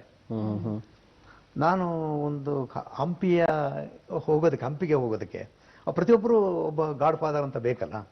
ಅಂದ್ರೆ ಗಾಡ್ ಫಾದರ್ ಅಂತಂದ್ರೆ ಹೇಗಂತಂದ್ರೆ, ನೀವು ಕರ್ನಾಟಕದಲ್ಲಿ ಎಲ್ಲಿ ಬೇಕಾದ್ರೂ ಕೆಲಸ ಮಾಡ್ತೀರಿ. ನಾನು ಒಂದು ಸಣ್ಣ ಕಿರು ಹೊತ್ತಿಗೆ ಅಂತಂದಿದ್ದೆ. ಬೆಸಗಳ್ಳಿ ರಾಮಣ್ಣ ಕನ್ನಡದಲ್ಲಿ ಒಬ್ಬ ಒಳ್ಳೆಯ ಕಥೆಗಾರ. ಅವರ ಬಗ್ಗೆ ಒಂದು ಪುಸ್ತಕ ಬರೆದಿದೆ, ಕಂಬಾರರೇ ಪುಸ್ತಕ ಬರೆಯೋದಕ್ಕೆ ನನಗೊಂದು ಅವಕಾಶ ಮಾಡಿಕೊಟ್ಟಿದ್ರು, ನಮ್ಮವರ ಮಾಲೆ. ಆ ಸಂದರ್ಭದಲ್ಲಿ ನಾನು ಹಾಮನಾಯಕರಿಗೆ ಆ ಪುಸ್ತಕನ ಕಳಿಸಿದ್ದೆ. ಅವರು ಸಹಜವಾಗಿ ಕರ್ನಾಟಕದ ಎಲ್ಲ ಮಂದಿಗೂ, ಎಲ್ಲರಿಗೂ ನೀವು ತುಂಬಾ ಚೆನ್ನಾಗಿ ಬರೀತೀರಿ, ನೀವು ತುಂಬಾ ಒಳ್ಳೆಯ ರೈಟರ್ ಆಗ್ತೀರಿ, ಮುಂದೆ ನಿಮ್ಗೆ ಎಲ್ಲ ಶಕ್ತಿ ಇದೆ ಅಂತ ಒಂದು ಮಾತನ್ನ ಅವರು ತಪ್ಪದೇ ಬರೀತಿದ್ರು. ಒಂದು ಸಣ್ಣ ಕಾರ್ಡ್ ಬರೀತಿದ್ರು. ನನಗೂ ಒಂದು ಬಂತು ಅದು, ನಾನು ಕಳಿಸ್ದಾಗ ಭಯದಿಂದ ಕಳಿಸ್ಕೊಟ್ಟಿದ್ದೆ. ಬಹುಶಃ ಅವ್ರು ಹೇಳ್ದಂಗೆ ನಾನೇನು ಅದನ್ನು ಚೆನ್ನಾಗಿ ಬರೆದಿರಲಿಲ್ಲ. ಒಬ್ಬ ಆರಂಭದ ಸಂದರ್ಭದಲ್ಲಿ ಏನು ಬರೀತಾನೆ ಆ ಥರದ್ದು ಬರೆದಿದ್ದೆ ಅಷ್ಟೇ. ಅವರು ಬೆನ್ನು ತಟ್ಟಿದ್ದಿದೆಯಲ್ಲ, ಅದನ್ನು ನಾನು ದೊಡ್ಡದಾಗಿ ಬೆಳೆಯೋದಕ್ಕೆ ಬಂತು. ಅವರು ಶಕ್ತಿ ಚೈತನ್ಯ ಅವರು ಏನು ಬರ್ದಿದ್ರು ಅಂತಂದ್ರೆ, ನೀವು ಮುಂದೆ ಎಲ್ಲ ಶಕ್ತಿ ಅಂದ್ರೆ ಒಬ್ಬ ದೊಡ್ಡ ವಿದ್ವಾಂಸ ಆಗುವ ಎಲ್ಲ ಶಕ್ತಿಯು ನಿಮ್ಮ ಈ ಕೃತಿಯಲ್ಲಿದೆ, ಸಣ್ಣ ಚಿಕ್ಕ ಪುಸ್ತಕ ಅದು ಅಂತ ಬರೆದಿದ್ರು. ನಾನೇನು ಅದನ್ನ ದೊಡ್ಡ ಇದಾಗೇನೋ, ನನ್ನ ಮಿತಿಗಳು ನನಗೆ ಗೊತ್ತಿದೆಯಲ್ಲ, ಹಾಗಾಗಿ ನಾನು ಅದ್ರ ಬಗ್ಗೆ ಏನು ವ್ಯಕ್ತಪಡಿಸಲಿಲ್ಲ. ಸುಮ್ಮನೆ ಇದ್ದೆ. ಅಂತ ಸಂದರ್ಭ ಬಂತು. ಒಂದು ಸರಿ ಅವರು ಕನ್ನಡ ವಿಶ್ವವಿದ್ಯಾಲಯಕ್ಕೆ ಹೋಗು ಅಂದ್ರೆ MA ಮಾಡಿದ ತಕ್ಷಣಕ್ಕೇ ಮಹಾರಾಜ ಕಾಲೇಜಲ್ಲಿ ಅತಿಥಿ ಉಪನ್ಯಾಸಕನಾಗಿ ಕೆಲಸ ಮಾಡ್ತಾ ಇದ್ದೆ. ಜಾನಪದಕ್ಕೆ ಮಹಾಜನ ಕಾಲೇಜಲ್ಲಿ ಅದೇ ಸಂದರ್ಭದಲ್ಲಿ ಅತಿಥಿ ಉಪನ್ಯಾಸಕನೇ ಕನ್ನಡ ಮೇಷ್ಟ್ರಾಗಿದ್ದೆ. ಇಲ್ಲಿ ಜಾನಪದ ಅಧ್ಯಾಪಕ ಆಗಿದ್ದೆ ಮಹಾರಾಜ ಕಾಲೇಜಲ್ಲಿ, ಇಲ್ಲಿ ಮಹಾಜನ ಕಾಲೇಜಲ್ಲಿ ಕನ್ನಡ ಅಧ್ಯಾಪಕನಾಗಿದ್ದೆ. ಇದು ಅದೇ ಸಂದರ್ಭದಲ್ಲಿ ಮಹಾಜನ ಸಂಜಯ್ ಕಾಲೇಜಿನ ಲಾ ಕಾಲೇಜಿನ ವಿದ್ಯಾರ್ಥಿಯು ಕೂಡ ಆಗಿದ್ದೆ. ನನಗೆ ಯಾಕೆ ಅಂತಂದ್ರೆ, ಹಾರ್ಮೋನಿಯಂ ಅಲ್ಲಿ ಧ್ವನಿ ಸರಂಗಗಳು ಹೊರಗಡೆ ಬರ್ತಾವಲ್ಲ, ಒಂದೊಂದು ಬೆರಳಿಗೂ ಕೊಳಲನ್ನು ಹಿಡಿದ ಒಬ್ಬ ವ್ಯಕ್ತಿ ಒಂದೊಂದು ರಂಧ್ರಗಳನ್ನ ಮುಚ್ಚಿದಾಗಲೂ ಕೂಡ ಒಂದೊಂದು ಧ್ವನಿ ತರಂಗ ಬರುತ್ತೆ, ಒಂದೊಂದು ಸ್ವರ ಹೊರಗಡೆ ಬರ್ತದೆ. ಹಾಗಾಗಿ ನಮ್ಮ ತಂದೆ ಯಾವಾಗಲೂ ಹೇಳ್ತಾ ಇದ್ರು, ಒಂದು ಕಣ್ಣಲ್ಲ, ಈ ಮಾತನ್ನು ಹೇಳ್ತಿದ್ರು. ಹಾಗಾಗಿ ನಾನು ಏನು ಯೋಚನೆ ಮಾಡ್ತಾ ಇದ್ದೆ ಅಂದ್ರೆ, ಜಾನಪದವನ್ನು ಓದಿದಾಗ ನಾನು ಕೂಡ ಎಲ್ಲ ಆ ಜಾನಪದ ವಿದ್ಯಾರ್ಥಿಗಳ ಹಾಗೇನೆ, ಇಲ್ಲಿ ನಮಗೆ ನಮ್ಮ ಬದುಕು ಬಹುಶಃ ಸೃಷ್ಟಿ ಮಾಡೋದಕ್ಕೆ ಕಷ್ಟ ಆಗಬಹುದೇನೋ ಅಂತ ಎಲ್ಲೋ ಒಂದು ಕಡೆ ಅಳುಕು ನನಗಿತ್ತು. ಹಾಗೆ ಕನ್ನಡ MA ಮಾಡಿದವರಿಗೂ ಇರ್ತದೆ ಅದು. ಹಾಗಾಗಿ ನಾನೇನು ಮಾಡ್ತಾ ಇದ್ದೆ ಅಂದರೆ, ಅದಕ್ಕೆ ಕನ್ನಡ MAನೂ ಮಾಡಿದೆ, LLB ಮಾಡೋದಕ್ಕೆ ಇನ್ನೂ ಪೂರ್ಣಗೊಳಿಸಲಿಲ್ಲ. 1 ವರ್ಷ ಓದ್ತಿರುವಾಗಲೇ ನನಗೆ ಜಾನಪದ ಅಂದರೆ ಕನ್ನಡ ವಿಶ್ವವಿದ್ಯಾಲಯದ ಕರೆ ಬಂತು. ಆ ಕರೆಯ ಸಂದರ್ಭದಲ್ಲಿ ನನಗೆ ನಮ್ಮ ಊರಿನವರೇ, ನಮ್ಮ ಪಕ್ಕದ ಊರಿನವರೇ ಆಗಿರ್ತಕ್ಕಂಥ ಕನ್ನಡದಲ್ಲಿ ಬಹಳ ದೊಡ್ಡ ಹೆಸರು ಭಾಷಾಶಾಸ್ತ್ರಜ್ಞರು, ಜಾನಪದದಲ್ಲೂ ಕೆಲಸ ಮಾಡಿರ್ತಕ್ಕಂಥದ್ದು, ಜಾನಪದಕ್ಕೆ ವೈಜ್ಞಾನಿಕವಾದ ನೆಲೆಯನ್ನು, ಅಧ್ಯಯನದ ಚೌಕಟ್ಟನ್ನು ಹಾಕೊಟ್ಟವರು ಹಾಮನಾಯಕರು, ಅದನ್ನು ಬೆಳೆಸಿದವರು ಮತ್ತು ಅದಕ್ಕೆ ದೊಡ್ಡ ಒಂದು ವ್ಯಾಪ್ತಿಯನ್ನು ಹಾಕಿಕೊಟ್ಟವರು ಜವರೇಗೌಡರು. ಹಾಗಾಗಿ ಮತ್ತೆ ಆಮೇಲೆ ಬಂದಿರತಕ್ಕಂಥ ಎಲ್ಲ ಅಧ್ಯಾಪಕರು, ಪಂಡಿತರು ಅದನ್ನು ಮಾಡ್ತಾ ಬಂದರು. ಅಂತ ಸಂದರ್ಭದಲ್ಲಿ ಕನ್ನಡ ವಿಶ್ವವಿದ್ಯಾಲಯಕ್ಕೆ ಬಂದಾಗ ಉತ್ತರ ಕರ್ನಾಟಕ ಅಂದ್ರೆ, ಉತ್ತರ ಕರ್ನಾಟಕದ ಮಂದಿ ತುಂಬಾ ಒಳ್ಳೆಯವರು, ಅವರ ಭಾಷೆ ಗಳಿಸಿರ್ಬೋದು, ಶರಣರು ಓಡಾಡಿದ ಒಂದು ಜಾಗ ನನಗೆ ತುಂಬಾ ಸಂತೋಷ ಕೊಟ್ಟಿರತಕ್ಕಂಥದ್ದು. ಮತ್ತೆ ನನ್ನ ದೊಡ್ಡದಾಗಿ ಬೆಳೆಸಿದ್ದು ಉತ್ತರ ಕರ್ನಾಟಕದ, ಅದು ಹಂಪಿಯ ನಾಡು. ಹಾಗಾಗಿ ಆ ಒಂದು ಪ್ರೀತಿ ಇಟ್ಕೊಂಡೇ ನಾನು ಮಾತಾಡ್ತೀನಿ. ಈಗ ನಾನು MA ಮಾಡ್ತಕ್ಕಂಥ ಸಂದರ್ಭದಲ್ಲಿ ನಮ್ಮ ದಕ್ಷಿಣ ಕರ್ನಾಟಕದ ಭಾಗ ಅತ್ಯಂತ ಸುಂದರವಾಗಿರ್ತಕ್ಕಂಥ ಜಾಗ. ಮತ್ತೆ ಅಲ್ಲಿರೋ ಎಲ್ಲಾ ಜನರು ಪರಿಧಿಯನ್ನು ಆ ಸಂದರ್ಭದ ವಿಚಾರದಲ್ಲಿ ಮಾಡಿಕೊಂಡು, ನಾನು ಏನಾದರೂ ಜಗತ್ತಲ್ಲಿ ಏನಾದರೂ ಒಂದು ಕೆಲಸ ಮಾಡಬೇಕು ಅಂತಂದಾದ್ರೆ ಮೈಸೂರನ್ನು ಬಿಟ್ಟು ಬೇರೆ ಎಲ್ಲೂ ಹೋಗ್ಕೂಡುದು, ಎಲ್ಲೂ ಹೋಗೋದಕ್ಕೆ ಸಾಧ್ಯ ಇಲ್ಲ, ನಾನು ಇಲ್ಲೇ ಇರಬೇಕು, ಮೈಸೂರು ವಿಶ್ವವಿದ್ಯಾಲಯದಲ್ಲಿ ಇರಬೇಕು ಅಂತ. ಯಾಕಂದ್ರೆ ಅದಕ್ಕೆ ಒಂದು ಕಾರಣ ಏನು ಅಂತಂದ್ರೆ, ನಾವು ಓದ್ತಿರೋವಾಗಲೇ ಅಲ್ಲಿಯ ಕುಲಪತಿಗಳು, ಅಲ್ಲಿಯ ಕುಲಸಚಿವರು ಬಹುಶಃ ನಮ್ಮ ಇವರ ಈ ದೊಡ್ಡ ದೊಡ್ಡ ಪಂಡಿತರ ಸಹವಾಸದಿಂದಾಗಿ ಅವರೆಲ್ಲರೂ ನಮ್ಮ ಅಂದ್ರೆ ಸಂಪರ್ಕದಲ್ಲಿ ಇದ್ವಿ. ಅಂದ್ರೆ ನಾವು MA ಮಾಡ್ತಿರೋ ಹೊತ್ತಿಗೆ ಒಬ್ಬ ಕುಲಪತಿಯನ್ನ, ಒಬ್ಬ ಕುಲಸಚಿವರನ್ನ ಭೇಟಿ ಮಾಡೋದಾಗ್ಲಿ ಸಾಮಾನ್ಯ ಜನರಿಗೆ, ಸಾಮಾನ್ಯ ವಿದ್ಯಾರ್ಥಿಗಳಿಗೆ ಸಾಧ್ಯನೇ ಇಲ್ಲ. ಹೌದು. ಆದ್ರೆ ನಾನು ಅಹಂಕಾರದಿಂದ ಹೇಳ್ತಿಲ್ಲ, ಬಹಳ ಪ್ರೀತಿಯಿಂದ ಹೇಳ್ತೀನಿ, ಅಂತವರ ಜೊತೆಗೆ ಒಡನಾಟಗಳು ಇಂಥ ಪಂಡಿತರಿಂದ ಆಗಿತ್ತು ನನಗೆ. ಖಂಡಿತ ಅಲ್ಲ, ಅಂಥ ಹಾಮನಾಯಕರಂಥ ಶ್ರೇಷ್ಠರ ಹೊಗಳಿಕೆಗೆ ನೀವು ಹಿಗ್ಗಿ ಮೇಲಕ್ಕೇರ್ಲಿಲ್ಲ, ಅಂಥವರೇ ಅವರು ತೆಗಳಿಕೆಗೆ ಕೂಡ ಕುಗ್ಗಿ ಕೆಳಗಿಳಿಯೋದಿಲ್ಲ ಅಂತ ಮಾತು. ಇದ್ರ ಜೊತೆಗೆ ನೀವು ಕನ್ನಡ ಭಾಷಾ ಪ್ರೇಮಿ, ಜನಪದ ಅಧ್ಯಯನವನ್ನ ಮಾಡಿದಂಥವ್ರು, ಬಹುಶಃ ಎಲ್ರಿಗೂ ನಿಮಗೆ ಇಷ್ಟವಾಗುವಂತಹ ವೃತ್ತಿ ಅಂದ್ರೆ ವಿದ್ಯಾರ್ಥಿಗಳಿಗೆ ಪಾಠ ಮಾಡುವಂತದ್ದಾಗಿರಬಹುದು. ಅದರ ಅನುಭವ ಹಂಚ್ಕೊಳ್ಳಿ ಸರ್, ಯಾವ ರೀತಿ? ಅದರ ಜೊತೆ ಆ ಮಾತನ್ನು ಹೇಳೋದಕ್ಕಿಂತ ಮುನ್ನ ಒಂದು ಸಣ್ಣ ಹಾಮನಾಯಕರ ಬಗ್ಗೆ ನಾನು ಹೇಳಬೇಕು. ಕನ್ನಡ ವಿಶ್ವವಿದ್ಯಾಲಯದ ಕರೆ ಬಂದಾಗ ನಾನು ತಪ್ಪಿಸ್ಕೊಂಡಿದ್ದೆ, ನಿಜ ಹೇಳ್ಬೇಕು ಅಂತಂದ್ರೆ. ಅಂದ್ರೆ ಇಲ್ಲಿಂದ ಹೋಗೋದಕ್ಕೆ ಮನಸ್ಸಿರ್ಲಿಲ್ಲ? ಇಲ್ಲ, ಮನಸ್ಸೇ ಇರಲಿಲ್ಲ. ಅದೇನಲ್ಲ, ಬದುಕೋಕೆ ಜಾಗ ಉತ್ತರ ಕರ್ನಾಟಕ ಅಲ್ಲ ಅಂತ ನನ್ನ ಆ ಕಾಲದಲ್ಲಿ. ನಿಜವಾಗಲೂ ನಾನು ಬೆಳೆದಿದ್ದಲ್ಲೇ ಅಂತ ನಾನು ಬಹಳ ಪ್ರೀತಿಯಿಂದ ಹೇಳ್ತೀನಿ ಉತ್ತರ ಕರ್ನಾಟಕದ ಜನರಿಗೆ. ನನ್ನನ್ನು ಬೆಳೆಸಿದ್ದು, ನಾನು ಬುನಾದಿ ಹಾಕಿದ್ದು ಮೈಸೂರು ವಿಶ್ವವಿದ್ಯಾಲಯ, ಮೈಸೂರಿನ ಭಾಗ, ಈ ಭಾಗ. ಎರಡೂ ನಾನು ಅತ್ಯಂತ ಪ್ರೀತಿ ಮಾಡ್ತಕ್ಕಂಥ ಜಾಗಗಳೇ. ಆಗ ಅವರು ನನಗೊಂದು ಮಾತು ಹೇಳಿದ್ರು, ತಪ್ಪಿಸಿಕೊಂಡಾಗ ಕಂಬಾರರು ಅವರಿಗೆಲ್ಲೋ ಒಂದು ಕಡೆ ಸಮಾನ ವೇದಿಕೆ ಹಂಚಿಕೊಂಡಾಗ ಹೇಳಿದ್ದಾರೆ, ನಿಮ್ಮ ಹುಡುಗ ಬಂದಿಲ್ಲ ಅಂತ. ಬಹುಶಃ ಎಲ್ಲ ಹೇಳಿದ್ದಾರೆ. ಬಹುಶಃ ನಾನು ನನ್ನ ವಿದ್ಯಾರ್ಥಿಗಳಿಗೆ ಅದೇ ಥರ ಮಾಡ್ತೇನೆ. ನನ್ನ ಅನೇಕ ಜನ ವಿದ್ಯಾರ್ಥಿಗಳು ನೋಡ್ತಾ ಇದ್ದಾರೆ, ಅವ್ರಿಗೆ ಗೊತ್ತಿಲ್ಲ, ನಾನು ಅವ್ರಿಗೆ ಹೇಳ್ತೀನಿ ಫೋನ್ ಮಾಡಿ, ಅಥವಾ ಈಗ ವಾಟ್ಸಪ್ ಬಂದಿದೆ ಅಲ್ಲಿ ತಿಳಿಸ್ತೀನಿ, ನೋಡಿ ಇಂಥ ಕಡೆ ಅವಕಾಶ ಇದೆ. ಅವ್ರು ಆಮೇಲೆ ಹೇಳಿದ್ರು, ಸರ್ ನೀವು ನಮ್ಗೆ ಹೇಳ್ದಿದ್ರೆ ಅದು ಗೊತ್ತಾಗ್ತಾನೆ ಇರಲಿಲ್ಲ ಅಂತ. ಈಗ ಕ್ಷಣದಲ್ಲಿ ಅನೇಕ ಜನ ವಿದ್ಯಾರ್ಥಿಗಳು ನೋಡ್ತಾ ಇದ್ದಾರೆ, ಸುಳ್ಳು ಹೇಳ್ತಾ ಇಲ್ಲ. ಹಂಗೆ ಯಾಕೆ ಅದು ಬಂತು ಅಂದ್ರೆ, ನನ್ನ ಹಿಂದಿನವರು ಮಾಡಿದ್ದು ನನಗೆ ಪಾಠ ಹೇಳ್ಕೊಟ್ಟಿದ್ದಾರಲ್ಲ, ಒಳ್ಳೆ ರೀತಿ ಒಳ್ಳೆ ಗುರುಗಳು ಸಿಕ್ಕಿದ್ರೆ ನಾವು ನಮ್ಮ ವಿದ್ಯಾರ್ಥಿಗಳಿಗೂ ನಾವು ಅದನ್ನ ಕೊಡ್ಬೋದು. ಆವಾಗ ಒಂದು ಮಾತು ಹೇಳಿದ್ರು ನನಗೆ, ಬಹಳ ದೊಡ್ಡ ಸತ್ಯ ಹೇಳಿದ್ರು. ಒಂದು ಮಾತು ಹೇಳಿದ್ರು, ಅವರು ಯಾವತ್ತೋ ಒಂದಿನ ಅವರು ಕೇಂದ್ರ ಸಾಹಿತ್ಯ ಅಕಾಡೆಮಿಯ ಈ ಯಾವುದೋ ಒಂದು ಹುದ್ದೆಯಲ್ಲಿದ್ರು ಅವರು ರಿಟೈರ್ಡ್ ಆದಾಗ. ಅಂದ್ರೆ ಇಲ್ಲಿಯ ಪ್ರಾದೇಶಿಕ ಕಚೇರಿಯ ಮೈಸೂರಲ್ಲಿತ್ತು, ಸರಸ್ವತಿಪುರಮಲ್ಲಿ. ಆಗ ಅವರಲ್ಲಿ ಪ್ರೀಮಿಯರ್ ಪದ್ಮಿನಿ ಯಾವುದೋ ಪ್ರೀಮಿಯರ್ ಏನೋ ಒಂದು ಕಾಂಟೆಸ್ಟ್, ಯಾವುದೋ ಒಂದು ಕಾರು, ಸಣ್ಣ ಕಾರ್ ಇತ್ತು ಅವ್ರದ್ದು.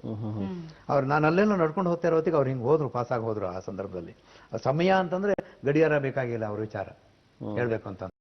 ಕನ್ನಡ ವಿಶ್ವವಿದ್ಯಾಲಯದಲ್ಲಿ ಬರ್ತಾ ಇದ್ದಾರೆ ಅಲ್ಲ, ಕನ್ನಡ ಅಧ್ಯಯನ ಸಂಸ್ಥೆ ನಿರ್ದೇಶಕರಾಗಿ ಬರ್ತಾ ಇದ್ದಾರೆ ಅಂದ್ರೆ ಗಡಿಯಾರ ನೋಡಿದ್ರೆ ಕರೆಕ್ಟ್ ಆಗಿರ್ತಿತ್ತು, ಅಂತ ಪರಿಸ್ಥಿತಿ ಅದು.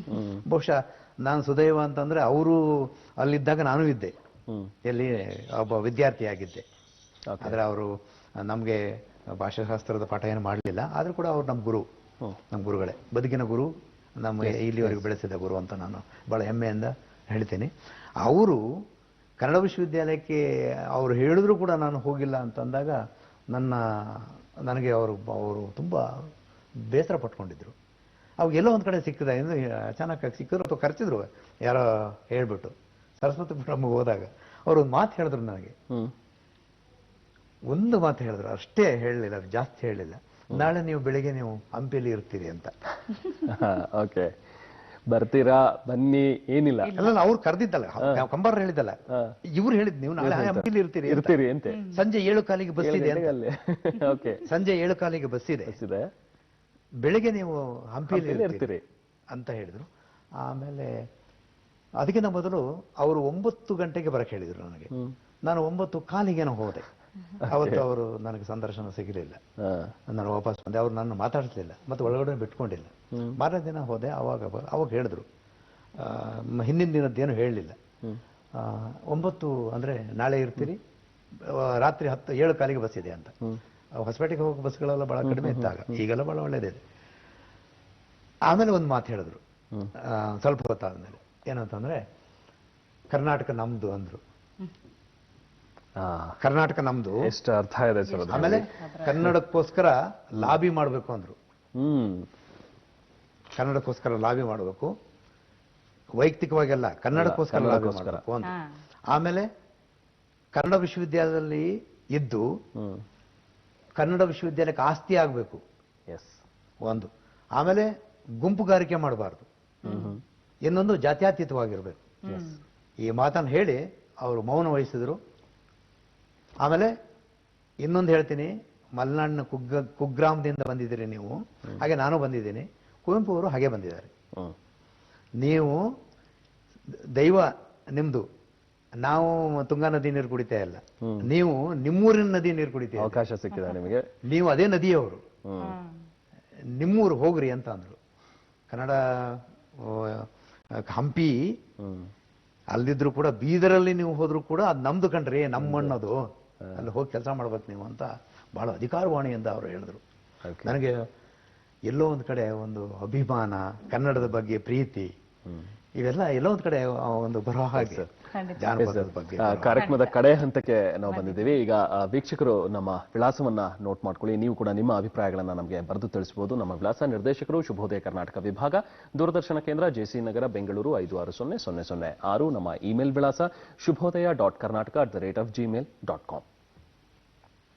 ಹಾಗೆ ನೀವು ನಮ್ಮ ಕಾರ್ಯಕ್ರಮದಲ್ಲಿ ಜಾಹೀರಾತನ್ನ ನೀಡೋದಕ್ಕೆ ಸಂಪರ್ಕಿಸಿ 080233333833. ಹಾಗೆ ನಮಗೆ ಇಮೇಲ್ ಕೂಡ ಕಳಿಸಬಹುದು, ddsgmarketing@gmail.com.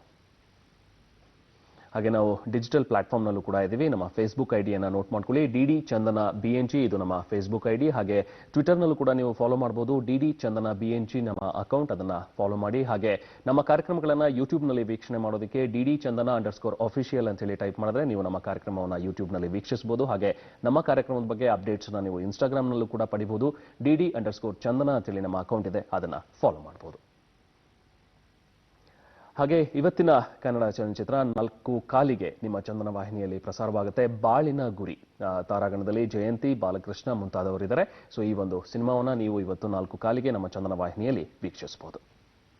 ಎಸ್ ಸರ್, ಕಾರ್ಯಕ್ರಮದ ಬಗ್ಗೆ ಅನಿಸಿಕೆ ಹೇಗೆ ಅನಿಸ್ತು ಸರ್ ನಿಮಗೆ? ಕಾರ್ಯಕ್ರಮ ನಿಜವಾಗಲೂ ಚೆನ್ನಾಗಿದೆ. ಬಹುಶಃ ಕಾರ್ಯಕ್ರಮದಲ್ಲಿ ನಿಮ್ಮ ನಿರೀಕ್ಷೆಯನ್ನ ನಾನು ಮುಟ್ಟಿದ್ದೇನೆ ಅಂತ ನನಗೆ ಬಹಳಷ್ಟು ವಿಚಾರಗಳನ್ನ. ಆಮೇಲೆ ಕನ್ನಡ ವಿಶ್ವವಿದ್ಯಾಲಯದ ಬಗ್ಗೆ ನನ್ನ ಕನಸು ನಾನು ಹೇಳಲೇ ಇಲ್ಲ. ಬಹುಶಃ ಕನ್ನಡ ವಿಶ್ವವಿದ್ಯಾಲಯದ ಕನಸು ಅಂತಂದ್ರೆ